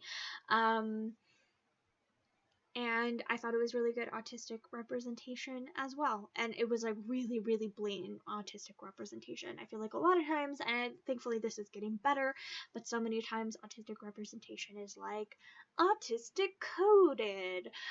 This is like, no, I'm autistic. I wear these headphones to help me with overstimulation or like whatever, and it's like a lot of things like this is what I do to help with overstimulation. This is what I do to help me with this. I have anxiety attacks because of this, and like she has a lot of like coping methods and stuff, and it's like very like talked through, because this is just like her way of life because she has this disability. And I thought that was lovely, and it was just like right on the page, and I love to see it, and I want more of this. But it wasn't, I feel like a lot of times also when we see like autistic representation in like middle grade and YA and stuff also, it might be in like general fiction, which like I know a lot of people really love general fiction, but I just cannot. I do not care about general fiction. I need something. I need romance. I need fantasy. I need science fiction. I need something else. So I'm like, yes, give me like blatant autistic representation and a science fiction, please. Like, this is so fun. I'm so glad that this was the thing. And then also one of the things I forgot to mention too is that like these like weird like there's like this weird rain and then these like weird seeds and plants start to grow everywhere, and it was just like it was such like a weird, and it ends up feeling very like apocalyptic, and like the setting was really fun on this one too. It was very atmospheric. Okay, next one. I Wish You All the Best by Mason Deaver. So this one ended up giving 4 stars as well. I really like this one. So this one I had on my TBR for quite a long time, and I'm really glad I finally read it. We follow our main character Ben, who comes out, he comes out as non-binary, he gets kicked out by his family, and then he ends up calling his sister, who he hasn't talked to in like a couple of years at least, and his sister ends up taking them in, and they Ben ends up living with their sister for the rest of the school year. So Ben is 18, and it's like January, I believe. So you just need to finish choking on my spit. They just need to finish the last like 5 months of their college of high school before they graduate and are able to like move on to college or whatever else. So there's like a little bit of romance in it, but it's just like, it is contemporary. And I was just saying, like, I need something else besides just like general fiction, general whatever. But I mean, I did really like this. I liked it more than I thought I would, especially too for it being, I mean, the romance was there, which is good for me, but I really loved the relationship between Ben and their sister, and like communication and the conversations that ends up being had and stuff. I think sometimes it ended up feeling like a little bit cheesy, but I mean, what what more can you ask for, honestly? I mean, this one was a hit. I really liked it. I don't know that it's one that I definitely would be thinking about really ever again. Unlike like Izzy at the End of the World, like I still think about that book. This one I haven't really thought about since, even though they were both like 4 stars. Like Izzy at the End of the World left me with like a lot more of an aftermath. Even though they say they got the same ratings, but this was a lovely book. Okay, this next one, Zachary Ying and the Dragon Emperor. This book slaps. So I really, really love Iron Widow by, I hope I'm saying this right, Ziran J. Zhao. I might be saying that wrong. Iron Widow is one of the best books that I read last year. It was so fucking good. Absolutely incredible. I need to see, when does the second book come out? Sometime next year. April 2024. Okay. Heavenly Tyrant. But yeah, Iron Widow was one of the best books I read last year. Loved it so much. So I was kind of worried about Zachary Ying because he's just totally two different things. Like, I'm so sorry. Iron Widow is like fantasy, sci-fi, like mecha robots fighting aliens and taking down like the government, and like totally different. This is like middle grade, current day, fantasy, Chinese emperor, like recruiting this like middle grade aged boy to like help him be like reincarnated. It's like totally two different vibes. And so I was like really worried that this one wouldn't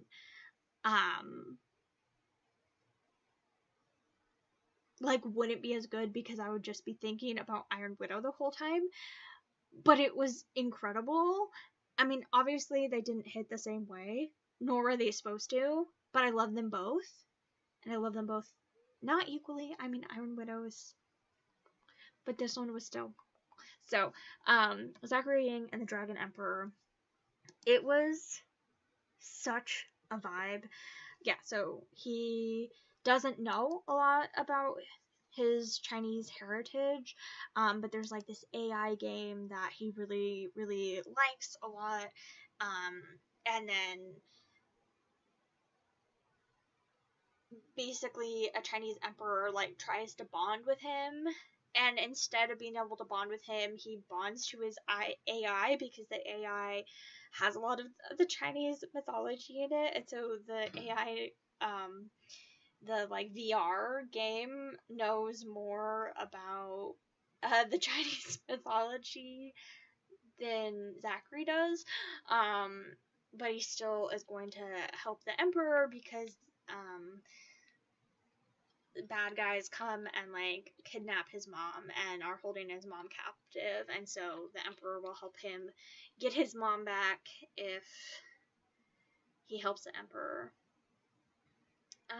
Yeah, and so he has to travel to China.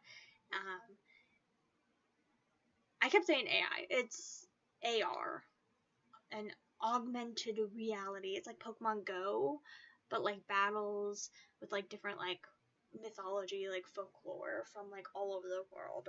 So Chinese mythology just happens to be one of the things in there. Anyway, it was so fun and I really loved it, and it's also queer. The author is trans, and I really, really loved this. Also, you should follow them, the author, on social medias because they are so funny. They make a lot of content about Robespierre that is hysterical and just, oh, it's so good.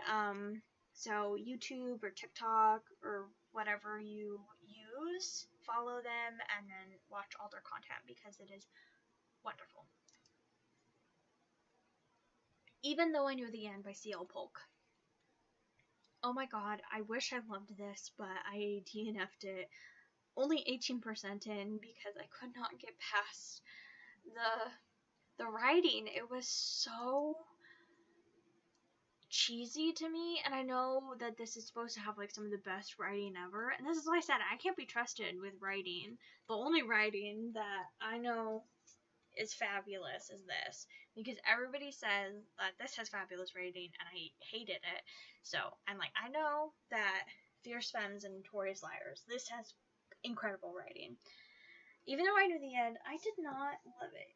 And maybe, I know this is something that works for a lot of people, obviously, because a lot of people was like, the writing in this, it's incredible, it's beautiful, it is so perfect, it is so above and beyond.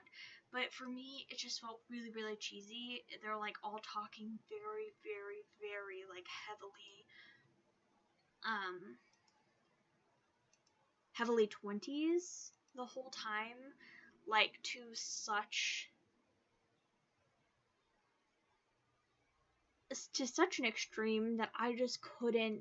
20s, it's 30s, taking place in Chicago in the 30s. It's something maybe I really want to try this again in the future, because maybe I will love it later.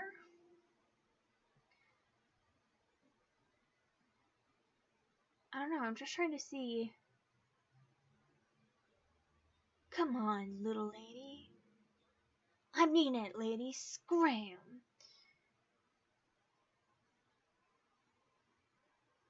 I don't know. Everything just felt really cheesy to me. But obviously it worked with a lot of people because I've almost only heard wonderful things about this book. And I got like 20% of the way through it.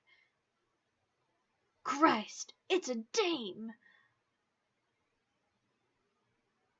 Damn it! I'd been pitched, and it was my own fault. I had cast no wards at all. I wasn't great with the invisibility glamour. I hadn't even set up a trip line. I had been sloppy and I deserved to get caught. 2 men had come around the corner, one tall and broad across the shoulders, the other one shorter, standing like a boxer. But were they cops or robbers? Intuition still had its lips in my ear. I depressed the shutter button with the lens pointed in the direction before I grabbed air and gave a grin. The scene's clean, but a second look never hurt. Ah, hell. Anyway, it's just like very, like dramatic, very, very intentional.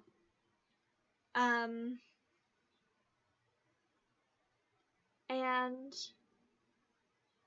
I think that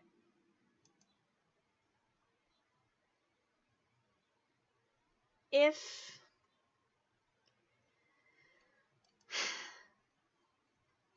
that sounds fun to you, I think 100% you should give this a read, because I think you will have the fucking time of your life. I think you will just vibe so hard while reading this. But for me, I just like was rolling my eyes a lot, and I just couldn't get into it, unfortunately. But that, again, very much, I think, a me problem. Anyway. Sorry, I just want to walk into something to see something.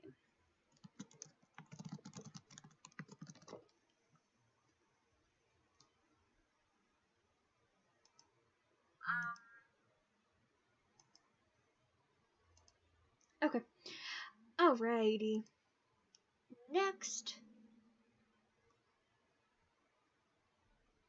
one. Okay.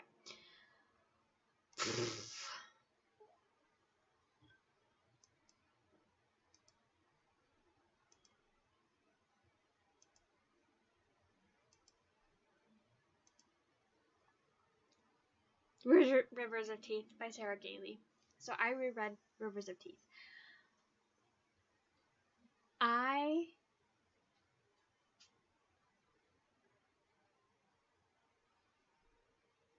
The first time I read this, I think I gave it 3 stars. I was kind of confused. I didn't really understand. I liked it, but I didn't love it. The second time I read this, and this is why I'm okay to reread 3 stars, because sometimes I read books that I give like a middling rating,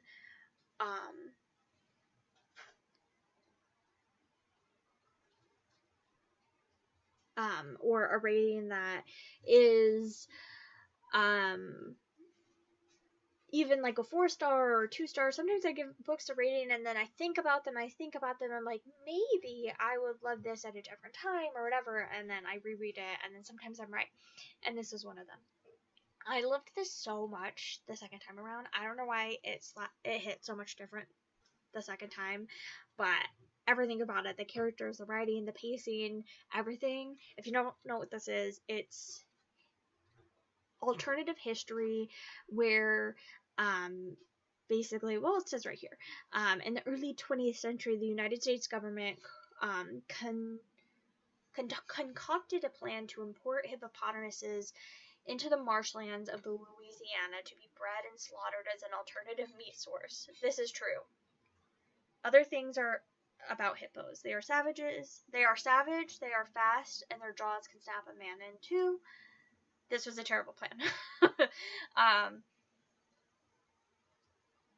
Anyway, so it's like this alternative history of like, what if this was a thing and this actually like happened, and then the hippos got out and went feral in the Louisiana swamps. What would it have been like all this time since then, and then also this band of like misfits get together to try to get the hippos out of the swamps. And it is just such a vibe. I love it so much. It was, I don't know. I'm so glad I reread this. I'm so glad I gave it the second chance. And because I had read 2 other books by Sarah Gailey, since I originally read this, I was like, oh, I'll probably love this the second time. And I did, and it was great, and I loved rereading this, and it's one of my favorite books now. And now I need to buy the sequel, because I've already read the sequel. I've read it twice now. But I own the first book, but I don't own the second book, and that is a tragedy. Okay, Flowers for the Sea. I barely gave this book a chance. I only got 10% into it. I ended up DNFing it. It's very, very short. It's only 108 pages.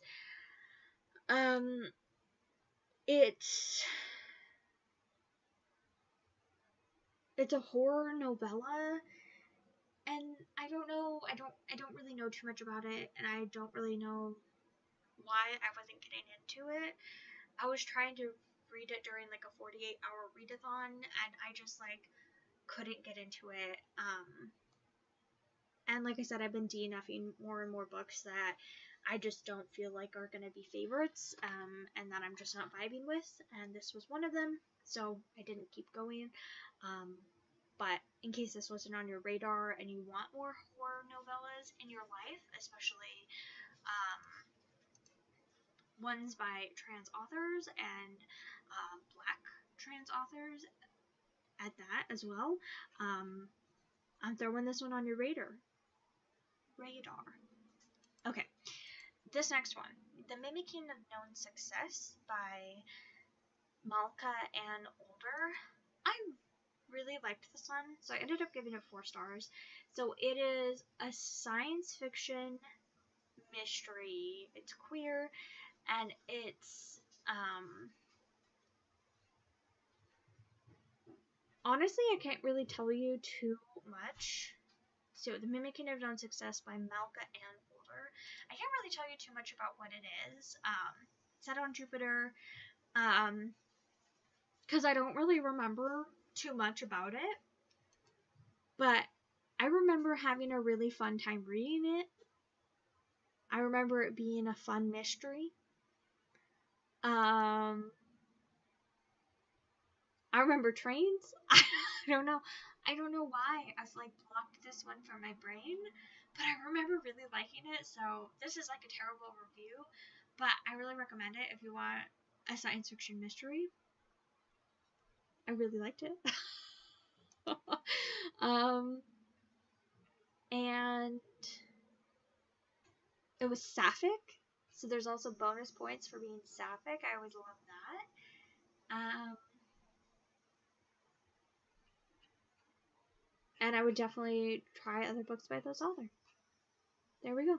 That's my very poor review. Okay, this one was really good too. The New Queer Conscience by Adam Ely and illustrated by Ashley Ashevsky. I'm sorry if I butchered that.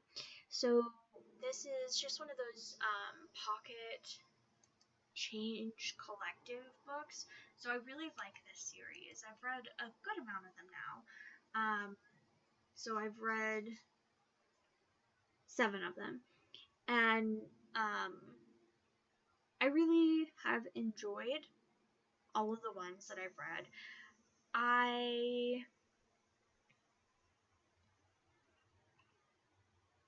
This one is kind of talking about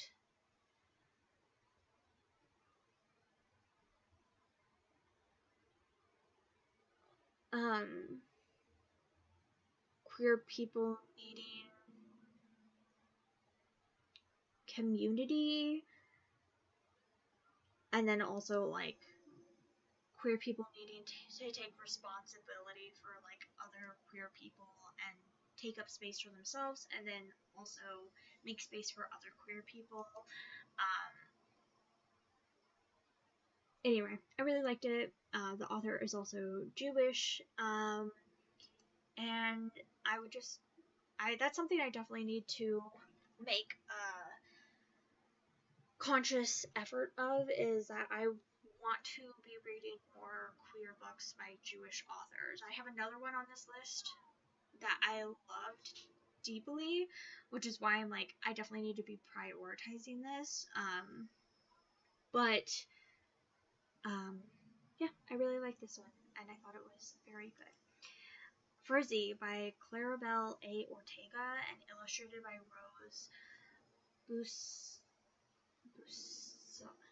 oh my gosh, I'm sorry. Busamra? It's a graphic novel. It's middle grade. And yeah, so Frizzy. So she doesn't know how to take care of her hair, and she really struggles with speaking up for herself. And there's very much the generational trauma of her mom, the generational trauma that her mom went through, of being forced to wear her hair certain ways in order to be accepted places and being able to go to school and being able to work and being able to do things. And so her mom, like, forcing our main character into Marlene into wearing her hair certain ways, and what is good hair and what is presentable, and her mom, Marlene and her mom go to the salon every single week to get their hair nice for the week, and how much she hates that, and her learning how to take up space and learning to advocate for herself and have conversations. And I thought it was really delightful and really great. And this is one that I've also thought about since, and I just think it is so lovely and such an important story. And I think it's also good to be teaching kids how to, like, speak up for themselves. I think also, like, helping them see, like, their parents' perspective of, like, maybe why they're doing certain things that doesn't seem to make sense. I really liked it. Okay, last one on this one is The Wicked Bargain by Gabe Nova.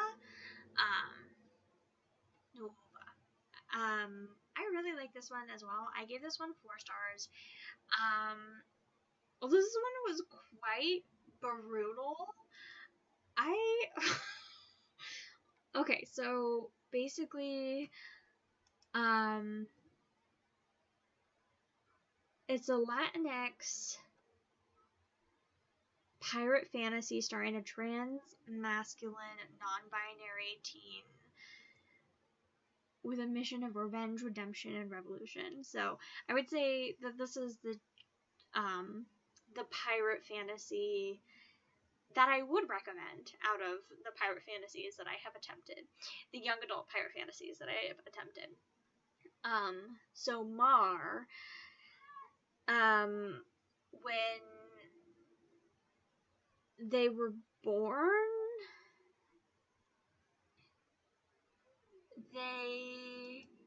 their father made a deal with El Diablo, and now El Diablo has made the claim and took Mar's whole ship, father, crew, everybody, and Mar's the only one that's escaped. So now Mar's like, I will have revenge on El Diablo. And it talks about piracy, it talks about colonization, it talks about all of that in the Caribbean in, like, the 1700s, and I really enjoyed it. I really enjoyed the characters. Mar also has magic that they are learning to use, and it was just such a vibe, and I had a really fun time reading this one, and I really liked it and thought it was great. Okay, we're already halfway through there. Over halfway through. We're getting really close. Okay, this is good. There's a lot of really good ones, though. Oh, I've read so many good books this year in the last 3 months. I feel like I've had such a good reading year, for real, though. Oh, did I skip one? 2, 4, 5. I skipped that one. Okay.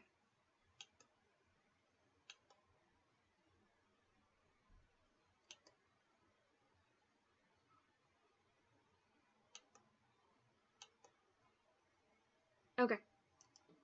Second to last round. We're getting through. And then after this, I'm going to finish up, after I get through these last 2 rounds, I'm going to finish up the stream. But then, I'll throw...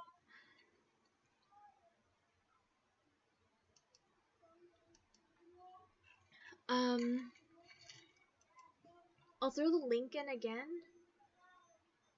Oh, no, go to the site. I'll throw this link in again.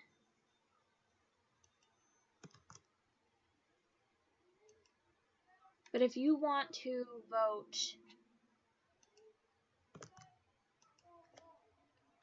on a time that you think would be good for me to stream next week, you just vote away, and I'll try to stream next week at that time. And hopefully talk about more than just these books that I haven't read for a very long time. I hope to do some like Goodreads shelf editing and cleaning up of my shelves and maybe adding some books that are on my TBR to my Goodreads, since I'm not always good at keeping track of what's going on and stuff. Okay. How Far the Light Reaches, A Life in 10 Sea Creatures by Sabrina Imbler. I didn't finish this one. I got 63% through.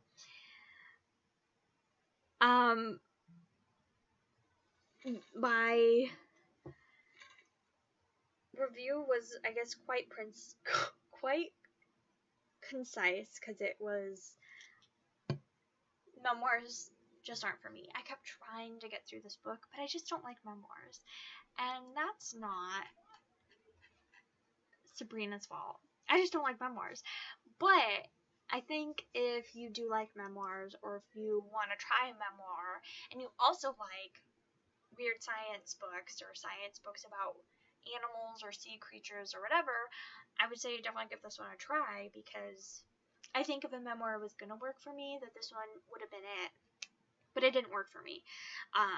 So the author is queer and mixed race, working in a largely white male field. Science and conversation journalist Sabrina Imbler has always been drawn to the mystery of life in the sea, and particularly to creatures living in hostile or remote environments. And so, yeah, I don't know, memoirs, it just didn't do it for me. I kept like really trying and really wanting to get into this book, but I unfortunately just could not. Okay. Alright, next one. Defect by Nino Seafree. So this is the last book out of all these ones that I have bought. So this one is the sequel to Fina. And I fucking love this one. I love this one even more than Fina. So it is a companion, but it takes place directly after Fina. It's following a different main character. So I would not read this one first. I would read Fina first, and then I would read this one. But I loved it even more, but I gave them both 5 stars, so that's really not saying too much.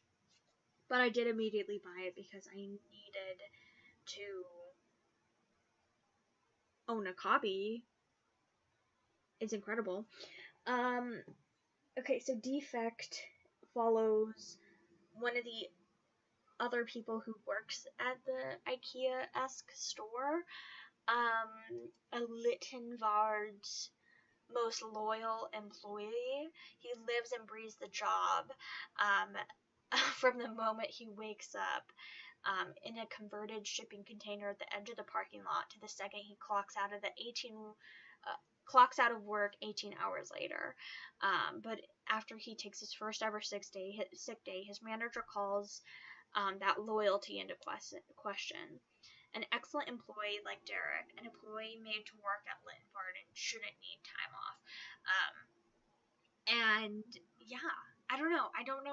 I can't say anything about this book. If I say anything about this book, it spoils it. And I will not take the joy of reading this book away from you because I loved it so fucking much.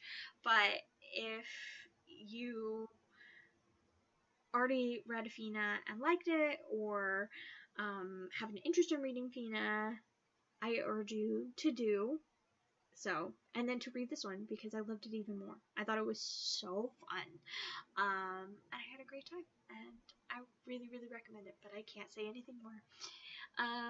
If you want to hear my thoughts about Fina, go back to the very, very beginning of the stream, or you can go to the beginning of my last reading blog, and I have in-depth thoughts at both of those points.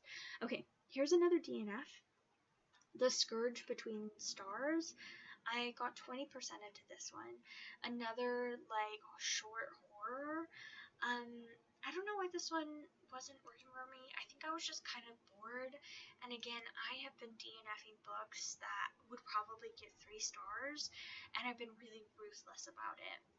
So some of these ones that I've been DNFing, I honestly might go back in a few years or even in a year and try to read them again and see if I like them better. But as of right now, I'm not reading them. This is one that I was interested, like, when I was reading it, but also I was kind of bored, so I decided to just put it down because I was feeling quite slumpy at this time, and I think I was DNFing a lot of books right then, and so I just decided to DNF this one too because it wasn't making me want to read. But it's a claustrophobic sci-fi horror blend set aboard a doomed generational ship harboring something terrible within its walls. So, again, not bringing up these DNFs to say, like, this was horrible, don't read it, but bringing up these DNFs to say, maybe this is something that you should add to your radar, to your TBR, in case it wasn't already on your radar, because it sounds phenomenal, and it's one that I definitely think I want to give a second try, but maybe when I'm in a slightly better headspace, because April was a shitty month for me. I felt like shit in April, so maybe I should try it when I feel better. Okay, Everyone on the Moon is Essential Personnel by Julian K. Jarboe. In this debut collection of body horror fairy tales and mild apocalyptic Catholic cyberpunk, memory and myth, loss and age, these are tools of the storyteller Jarboe, a talent in the field of queer fabulism. Bodily autonomy and transformation, the importance of negative emotions, unhealthy relationships, and bad situations amidst the staggering and urgent question of how build and nurturing meaning, love, and safety in how to build nurturing meaning, love, and safety in a large world society that might not be fixable. Does that not make you just want to drop everything and read this book? It was so good. I gave it 4 stars because it's a short story collection. It's essays, or it's not essays. It's just a short story collection. I mean, they're not essays. They're not like real world stuff. Like they're like fantasy essays or fantasy short stories, or science fiction short stories. Sorry, I'm losing it. I've been talking for 2.5 hours. Pardon me.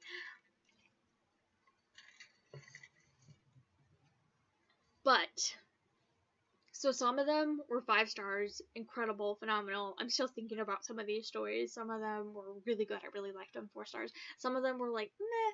So that's why the whole collection didn't get 5 stars, but it got 4 stars. So it's like the whole collection got 4 stars. It was a really good collection. I really liked it. This is another one I want to buy because I'm still thinking about some of these stories. Like, doesn't that just like, oh, like so good. Um, I really like this, and the fact that it was like, I don't know. It was incredible. I gave it 4.5 stars. I need to reread and rate each story, but the vibes were top tier. So that was my review. Yeah, I don't know. Every second of reading this was truly a vibe, and I'm sad because the author doesn't have anything else on Goodreads, and this came out in 2020, so I'm like, what the fuck is going on? Publishers. Which is why I want to also buy this, because I'm like, maybe if they see some resurgent interest in this, of people buying it, they'll be like, oh, we should get this author to write more stuff for us. So, yeah. I think I'm going to have to track down this author and let them know how fabulous this collection was. But yeah, definitely going to have to reread it. I wasn't... It's definitely easier to rate the stories when you have like a physical copy with you and are able to like mark off and stuff. So I'm gonna have to buy the physical copy and then like re-go through them and reread them. But I think definitely my favorite one was like the Catholic cyberpunk one. That one was fabulous. I'm still thinking about that one, and some of the other ones. Oh, it was such a good collection of short stories. I really, really liked it. Okay, Feed Them Silence by Lee Mandello. I'm sure y'all have probably heard about this one, although it doesn't have that many ratings. I'm surprised. I feel like I've been hearing about this one everywhere. But I really liked this one. So this is another one that got 4 stars. It is about this woman who is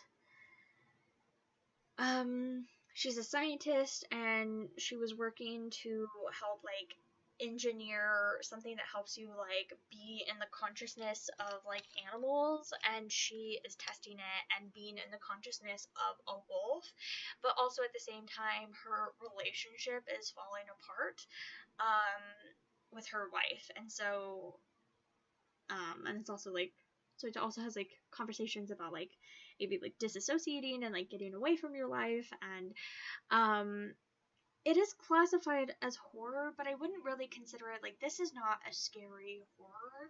I would say if you haven't read any horror, if horror really intimidates you, if you don't want to read horror because you get scared really easily or you get frightened really easily, this is not scary horror. This is just like the horror in the like, maybe, I don't know, like it's not like full blown horror. Nothing really horrifying really happens. It's more like sci-fi, maybe with a tinge of horror. I would definitely say the sci-fi is higher up than the horror. But I really, really enjoyed it, and I read it in one go. I mean, it is really short. But it was 4 hours on audio, so it wasn't the shortest thing ever. But I just absolutely inhaled it. I got so sucked in. I was so entranced. And definitely want to read more things by Lee Mandello. I also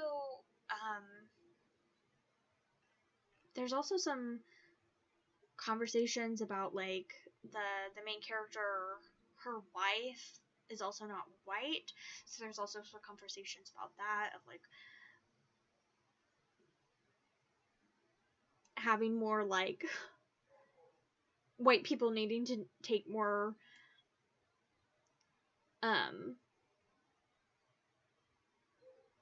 thought about what they were putting on to the people of color in their lives and stuff. So I really liked those conversations as well. Anyway, I thought it was great. Okay, Murderbot. All Systems Read by Martha Wells. This is a reread for me. I originally read it in, who knows, January 2020. Oh, this is my first read of 2020. Isn't that fun? Before the world fell apart. So who are we kidding? The world was already apart. Okay. This was a really fun reread. I was hoping that upon reread I would love it and give it 5 stars. I didn't. I still gave it 4 stars. I still really liked it. It was still really fun. Murderbot is just like, it's a very cozy series. I really enjoy being with this character and being with all these characters and being in this world. I'm very excited to read the sequels again, because I've read all of them. Let me take a look. So this is just a series that I've been wanting to reread. So yeah, I read all 6 of them, the expected publication of the 7th book. So I'm like, since I'm waiting for the next Murderbot series, maybe I'll read maybe I'll reread the series before the next one comes out. Sorry, I'll take that off screen in case you don't want spoilers. So that's why I decided to reread that, and I'm glad I did. I was just expecting to love it and give it 5 stars. I was like, maybe on reread it will be a favorite, an all-time favorite. It's not, but I still really like it, and maybe one of the other books in the series will get a 5 star this time. We can only hope. Okay, Dear Mothman by Robin Gao. This is not in poetry, and I fucking hate that it says that. It's not in poetry. It is epistolary. And I was so intimidated going in to read this because I'm like, poetry is gonna fucking rhyme every word? Like, what? I mean, I don't read poetry. My brain is too, it doesn't understand poetry. It doesn't understand very flowery writing. It doesn't understand, I don't understand poetry. And so I was really worried that this kept being like marked as that, but it's not poetry. It's epistolary. It's the main character is just writing letters to Mothman and then in a journal and then leaving them under the tree. And then every day they write a new letter to Mothman. And it was just, I don't know, it was really lovely. I gave it 4 stars. I like the conversations in here. Sometimes it was a little cheesy, but again, like, what can you ask for? The main character is in 6th grade, so if we weren't all cheesy in 6th grade, I don't know. I don't know who you were. But it was, I don't know, it was a really fun book, and I don't know, I just had a really fun time reading this, and yeah, but it really bugs me that it says poetry, because it's not poetry. It's not in verse, it's not, I don't know, and maybe I just don't understand what poetry or verse means, but to me, like, that's really intimidating, but it's not, it's just letters, and I'm like, I can read a letter, but I can't read, like, I can't read 300 pages of poetry, but I could read 300 pages of preteen writing letters. Like, I can handle that. So, anyway, I really liked it. It was a fun time. And yeah, he's just, like, talking about, like, how it feels to be, what it feels like for him to be trans, and what that means, and not feeling like he can come out to his family, and things like that. Okay, I reread the sequel to River of Teeth, Taste of Marrow, and I loved it. Not as much as River of Teeth. It's just like a peg below it, but I still really, really love it. Fabulous. I think it's a great sequel, and yeah, don't really want to say too much about it. Don't really want to keep it up on the screen in case you get spoiled for River of Teeth, but I really, really love this. I think it is a fabulous sequel. I love the main character in this one specifically. I mean, it is like a cast of characters in both of them, but they kind of both have like standouts of like who the main character is, like a little bit above the others, and who the main characters are a little bit above the others in this ones. I really, really love. The moral grayness of them is just like, such a vibe. I adore it. Okay, A Taste of Gold and Iron by Alexandra Rowland. I really liked this. I think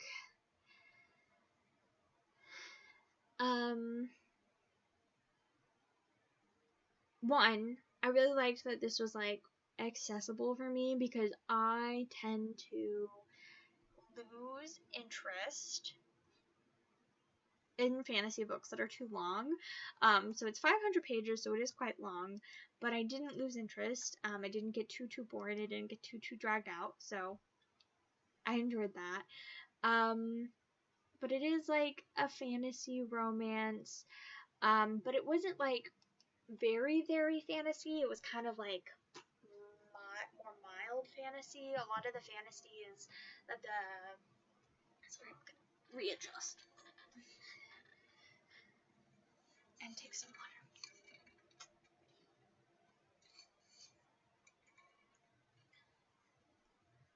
The main character is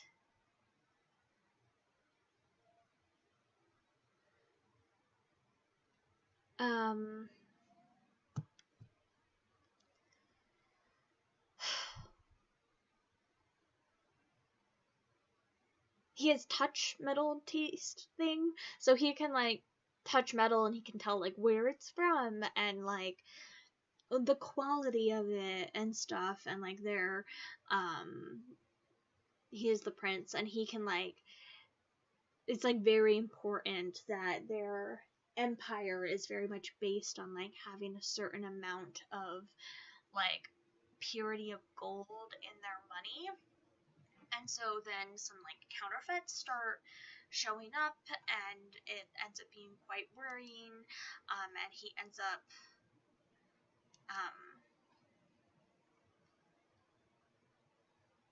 and then also some other stuff ends up happening, and he ends up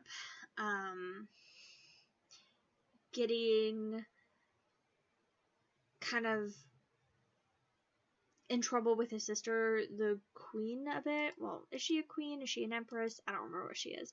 But she ends up getting he ends up getting in a bit of trouble from her, and ends up getting like confined to some stuff, and is in a bit of trouble, and he ends up getting assigned some new guard, and one of his new guard he ends up having a relationship with. It was very slow, it was very calm. Sometimes it was a bit too slow, but I ended up giving it 4 stars. I think if you liked Warbreaker by Brandon Sanderson, I think you would like this. They kind of made me think of each other a little bit, like you're in like the palace the whole time, and I don't know, it just kind of gave me the same vibes. And I think Christopher's, who liked Warbreaker, would also like this, but also other people. I just think that Chris would like this book and enjoy this book. And I really just thought the world building was very interesting. What I am super excited to read is that there's another book in this world with different characters, A Conspiracy of Truths, that I really want to read, that looks super interesting, that I don't have on my TBR yet for some reason, so I'm going to mark that. As I always said, like, there's a lot of books that are on my TBR that I haven't marked on my TBR that I need to go through and mark on my TBR. So, yes, I need to do that, but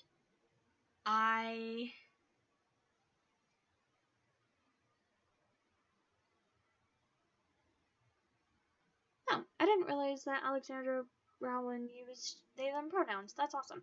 Anyway, I really am interested in this world, and I think it's super interesting. And I think the magic was also interesting, but not like a huge like. It wasn't like overly confusing, overly like, what is this magic system? I am so confused. I am so lost. There's also like a lot of political intrigue and a lot of like, I don't know, if you like political, like lots of like court intrigue type books, I think you would like. Not this one, the other one. I haven't read this one yet.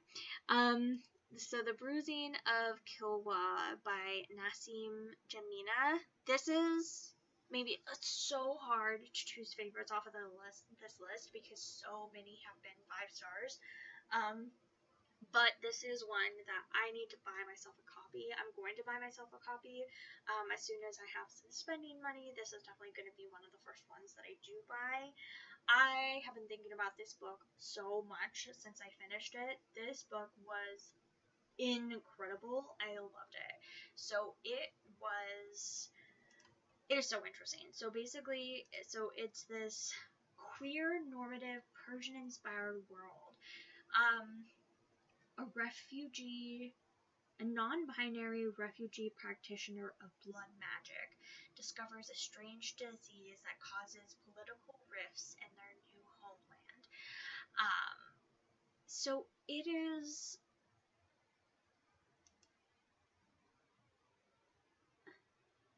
So the world building was so interesting and so fascinating. To love me novella. There's less than 200 pages, so very accessible. I feel like the writing and everything was like easily digestible and understandable, but yet so complex and so just incredible at the same time. And this is Nassim's debut. I am fucking blown away. I cannot believe it. And this is the only book that they've written. It only came out last August. It's been out for less than a year, and I cannot believe it. I don't understand how this is their debut because it was phenomenal. One of the best books I've ever read. Still thinking about it, still thinking about the characters, the world building, the magic system. Just so interesting. The world was so incredible.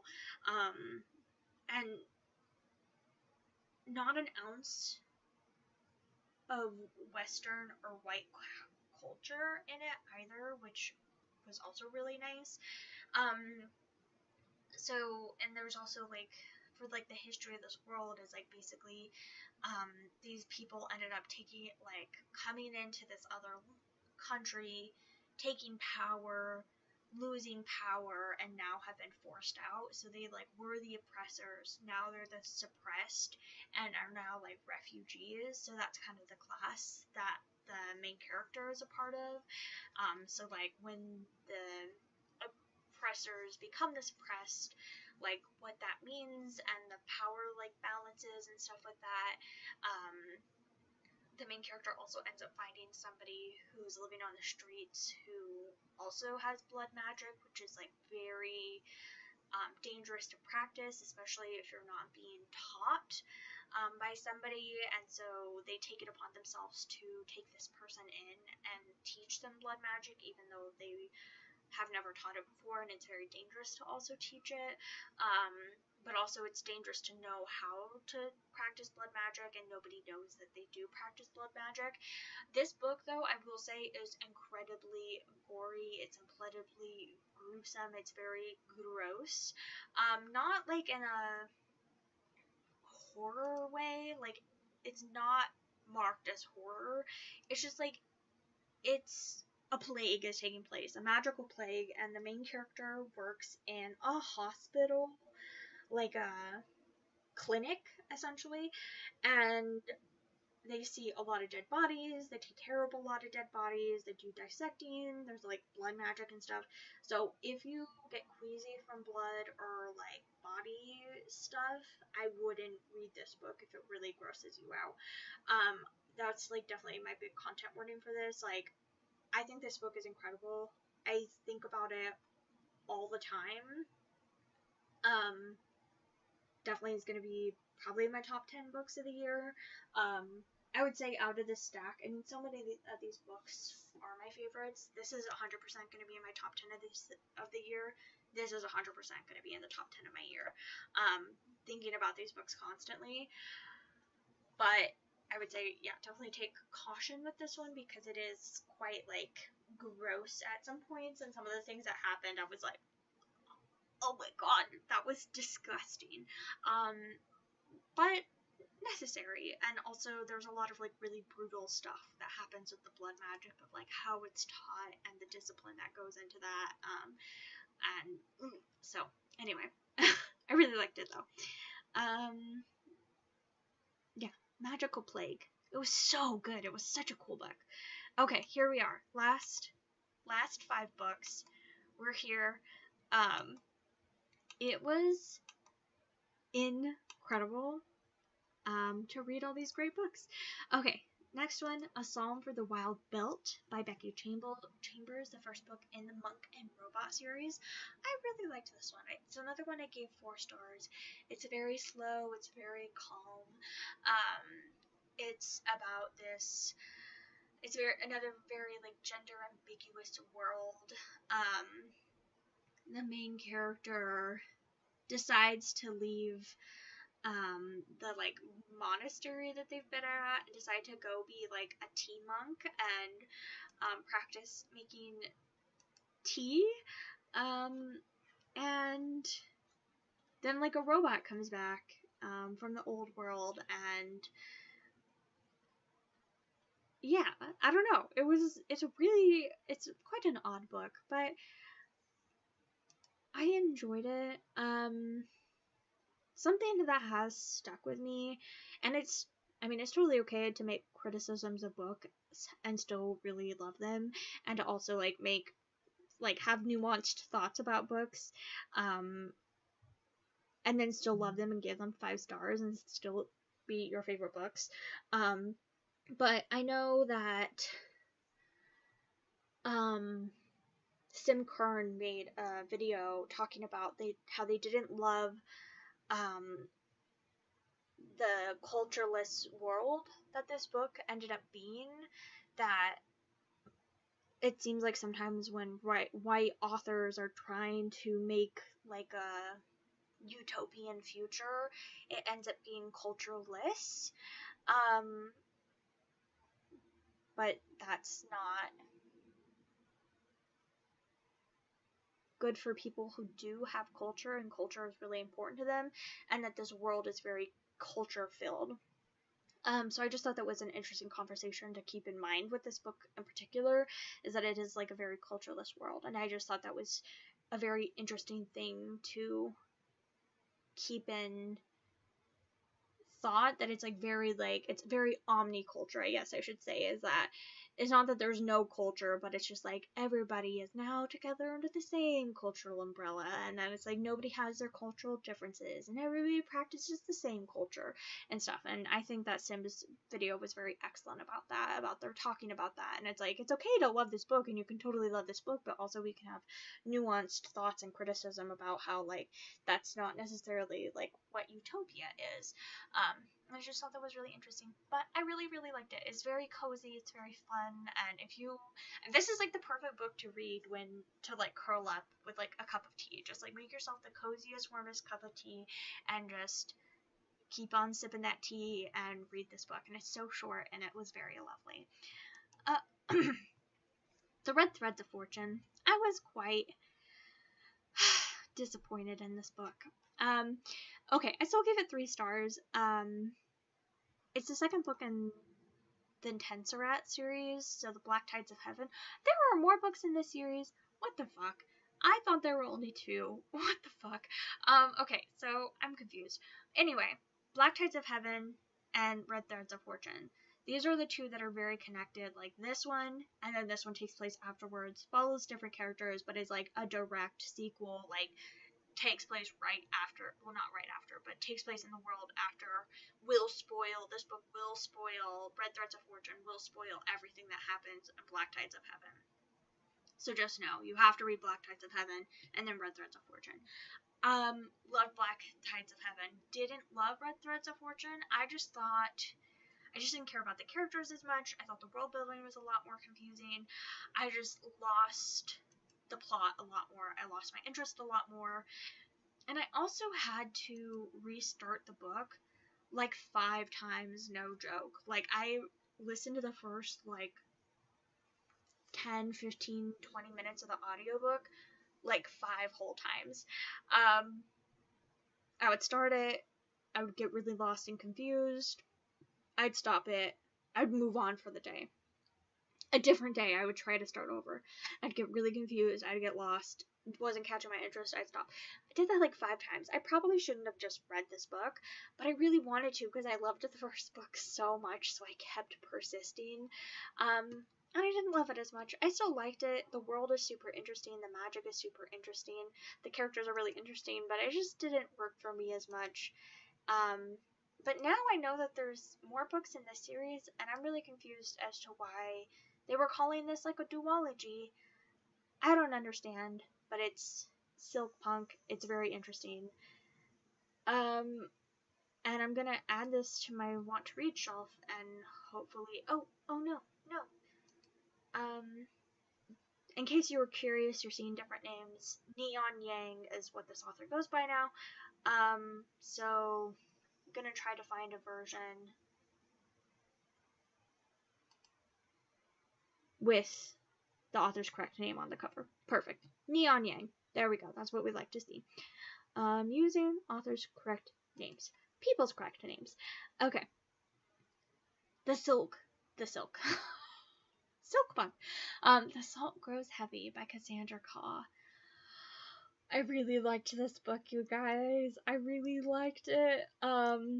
Okay, I know there's a lot of people who haven't been liking this book and haven't liked Cassandra Khaw's other book, but I really liked it. It's like mermaid and a plague doctor, and the mermaid gets like, it's like the Little Mermaid, and instead of the Little Mermaid falling in love with the prince and wanting to go to the prince, instead the prince like sees the mermaid and he's like, you're mine, takes her and keeps her like captive, and she's like basically his prize, impregnates her, and then she has a bunch of babies, and the babies devour the whole kingdom and they eat everything, so now including him.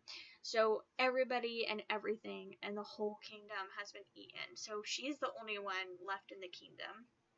And this plague doctor who has come and visited at different times, he wears a plague mask, but he's not really a plague doctor. He's just a doctor, traveling doctor guy, but he wears a plague mask. Sorry, they use they them pronouns. This doctor, who wears this plague mask, this doctor who wasn't there because they travel around, they come and they're like, oh shit, like everything is gone. And the mermaid's like, yep, want to travel with me? And they go off on an adventure, and it's like weird, and it ends up being kind of like Frankenstein-y, and it's like body horror, and it's quite gruesome, and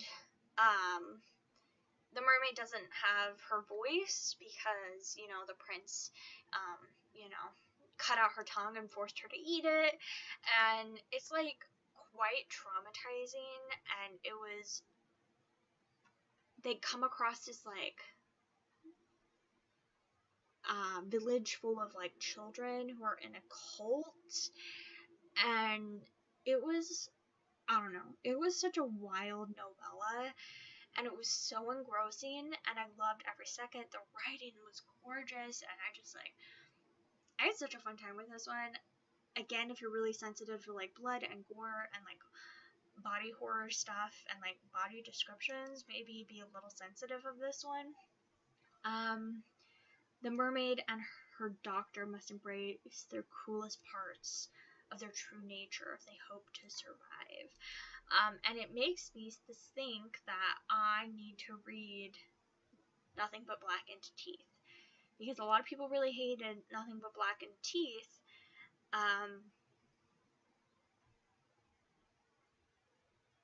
And the same people that I'm seeing who hated The Salt Grows Heavy hated Nothing But Blackened Teeth. And the same people I'm seeing love The Salt Grows Heavy love Nothing But Blackened Teeth. So I'm like, maybe I would also love Nothing But Blackened Teeth. So that is on my TBR. But I really, really enjoyed The Salt Grows Heavy a lot.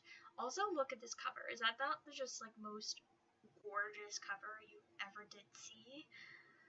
I'm not doing this plot justice at all. I'm doing it a great disservice, but I really, really loved this. I thought it was excellent. Okay, we're coming down. The Swifts, A Dictionary of Scoundrels by Beth Lincoln and illustrated by Claire Powell. This is a middle grade novel. The way that this fits in is that there is a non-binary, like gender non-conforming side character, and it is just so lovely. It is so, the way they fit into the story is just such a fucking delight. I love it. Okay, so this is, I just,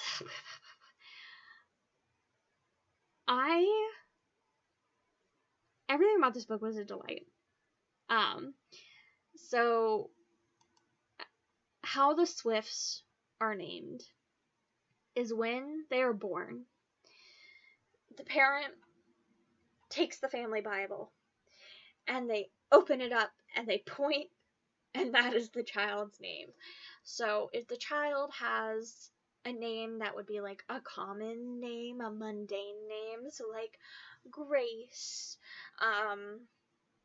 which is a name that has a description. You're graceful, you have poise, whatever. But also is like a common name, like you would just meet a Grace on the street. That's a mundane name. You're boring. You're gonna have a boring life. But if you get a weird name like Shenanigan or Archant Schadenfreude, I don't know how to say that. Schadenfreude? I think that's right. Then you are going to live up to your name, and there's nothing you can do about it. You are your name. And so you just get this absolutely wild cast of characters that just have the most ridiculous names, and it is just the most funnest time. It's very morbid. People, like, can die left and right. If you like a series of unfortunate events, you'd probably like this. If you want something to fill the series of unfortunate events void that's left in your heart after Lemony Snicket stopped writing that series, this will help fill that void. But also it's queer and it's diverse, and it's just so fun. It was such a fun book to read, and it was, I don't know, it's heckin' delightful. What are some of these other people? Atrocious, Maelstrom, those are some of the other people in her family. Phenomena, Felicity. Felicity is obviously a boring person, because she has a boring name. Oh, look at those covers, they're so bright. Anyway, it's also, if you can pick this book up, with like a physical copy, it's also illustrated, which with really, really lovely illustrations, so I also really, really recommend that. And it was just really great. I don't know. It was such a fun book to read. I loved every second of it. Shenanigan is such a fun character to follow. And, yeah. One of my favorite books I've read this year. It was just a delight. I was so just pleasantly and happily surprised, because a lot of middle grades nowadays like get like 4 stars for me. I really liked them, but like I loved this book. I loved it. Okay, final book on this list, because I already talked about Mortal Follies, which would have been the last one that I read because I just finished it a couple days ago. Alright, so When Mortals Left the Old Country. Sorry, When Mortals. When the Angels Left the Old Country by Sacha Lamb. So this is the other one by like a Jewish author that's making me like, I need to read more like queer, specifically if I can trans, like Jewish books, because this was so good. A queer immigrant fairy tale about individual purpose, the fluid nature of identity, and the power of love to change and endure. So it is YA, like that's how it was published, but it didn't feel YA to me. Like it sort of did, in the fact that like the main character, although he is a thousands of year old demon, he doesn't really leave his shtetl, so he doesn't have a lot of lived experience. So he's very naive in a lot of things. So there is that, but it also didn't feel, I don't know, it didn't feel super YA to me. I feel like this is a book that like kind of transcends across like a wide age group. Anyway, so basically it's this angel and this demon, this Jewish angel and demon, that have been sitting in this shtetl for like hundreds of years, just like debating Jewish philosophy and reading like holy texts and the scriptures together. And the shtetl's changed a lot. A lot of people have started leading the shtetl, especially recently. It's set in like the early 1900s or around then. I don't think it actually says a year, but it's around the turn of the century. A lot of people are like immigrating to America, and so you're following specifically mostly like this demon who he decides that he really wants to leave the shtetl because he's quite worried about how much it's changing, and he wants to leave before he feels like he is gonna get pushed out or something like that. I don't quite remember. Whatever. I read it like weeks ago.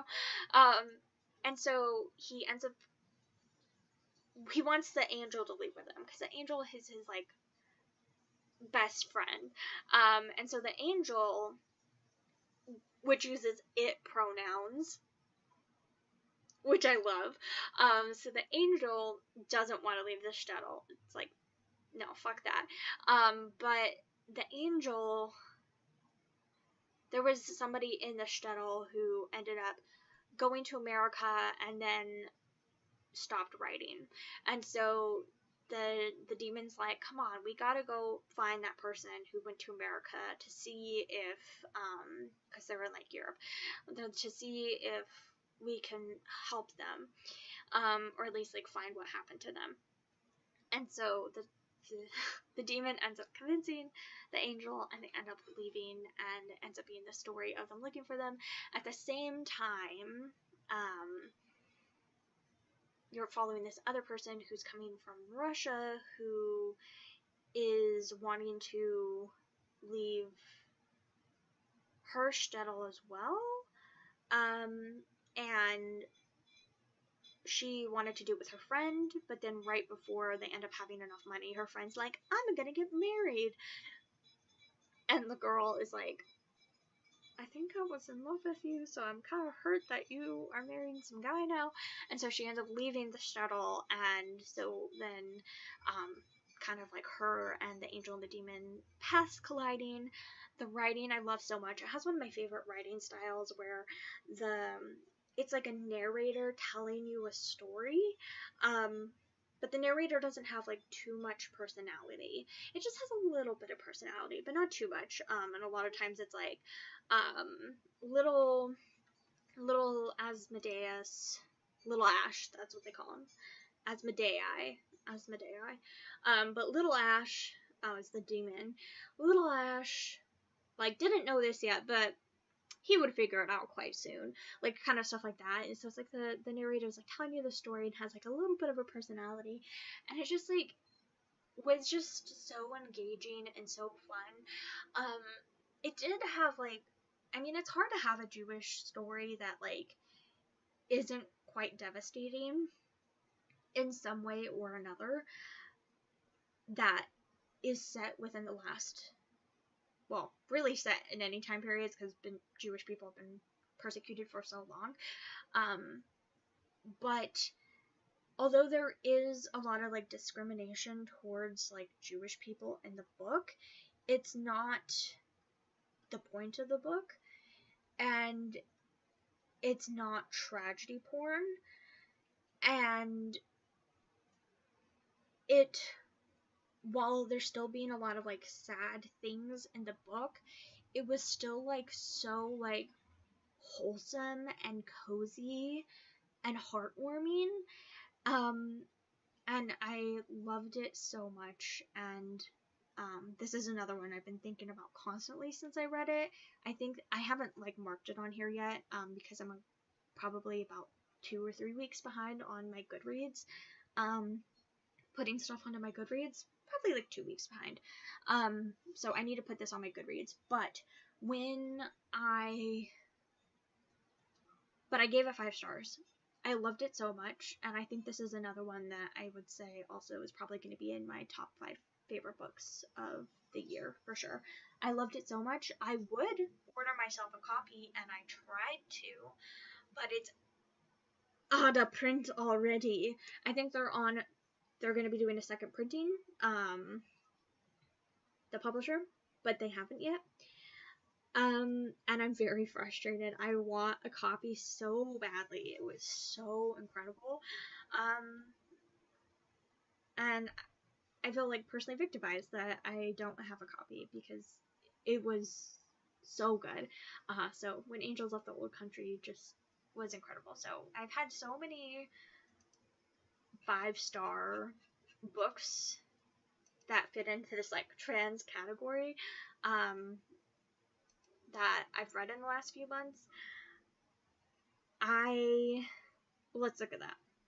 So 1, 2, 3, 4, 5, 6, 7, 8, 9, 10, 11, 12, 13, 14, 15, 16, 17, 18. I would say 18 is like a pretty fucking high amount out of 46.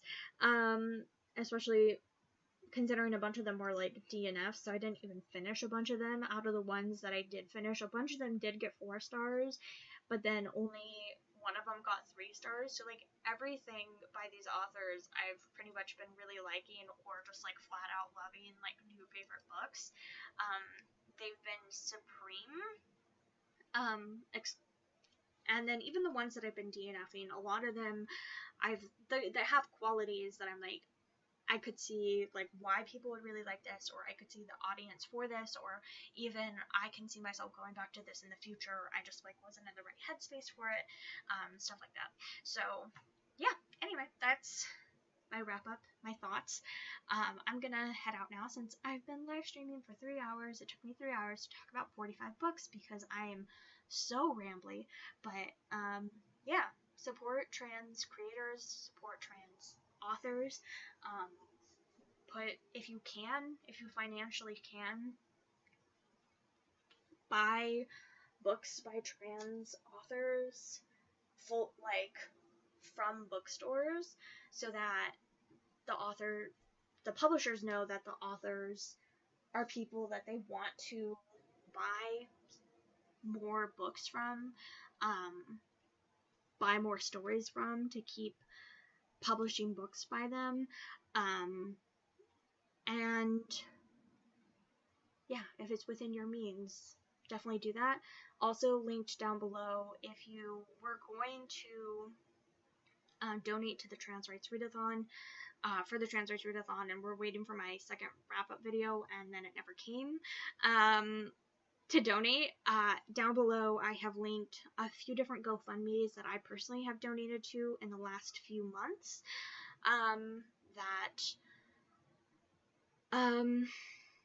because mutual aid is really important, especially in America where people literally don't have enough money to live, let alone get like extra like luxuries like healthcare.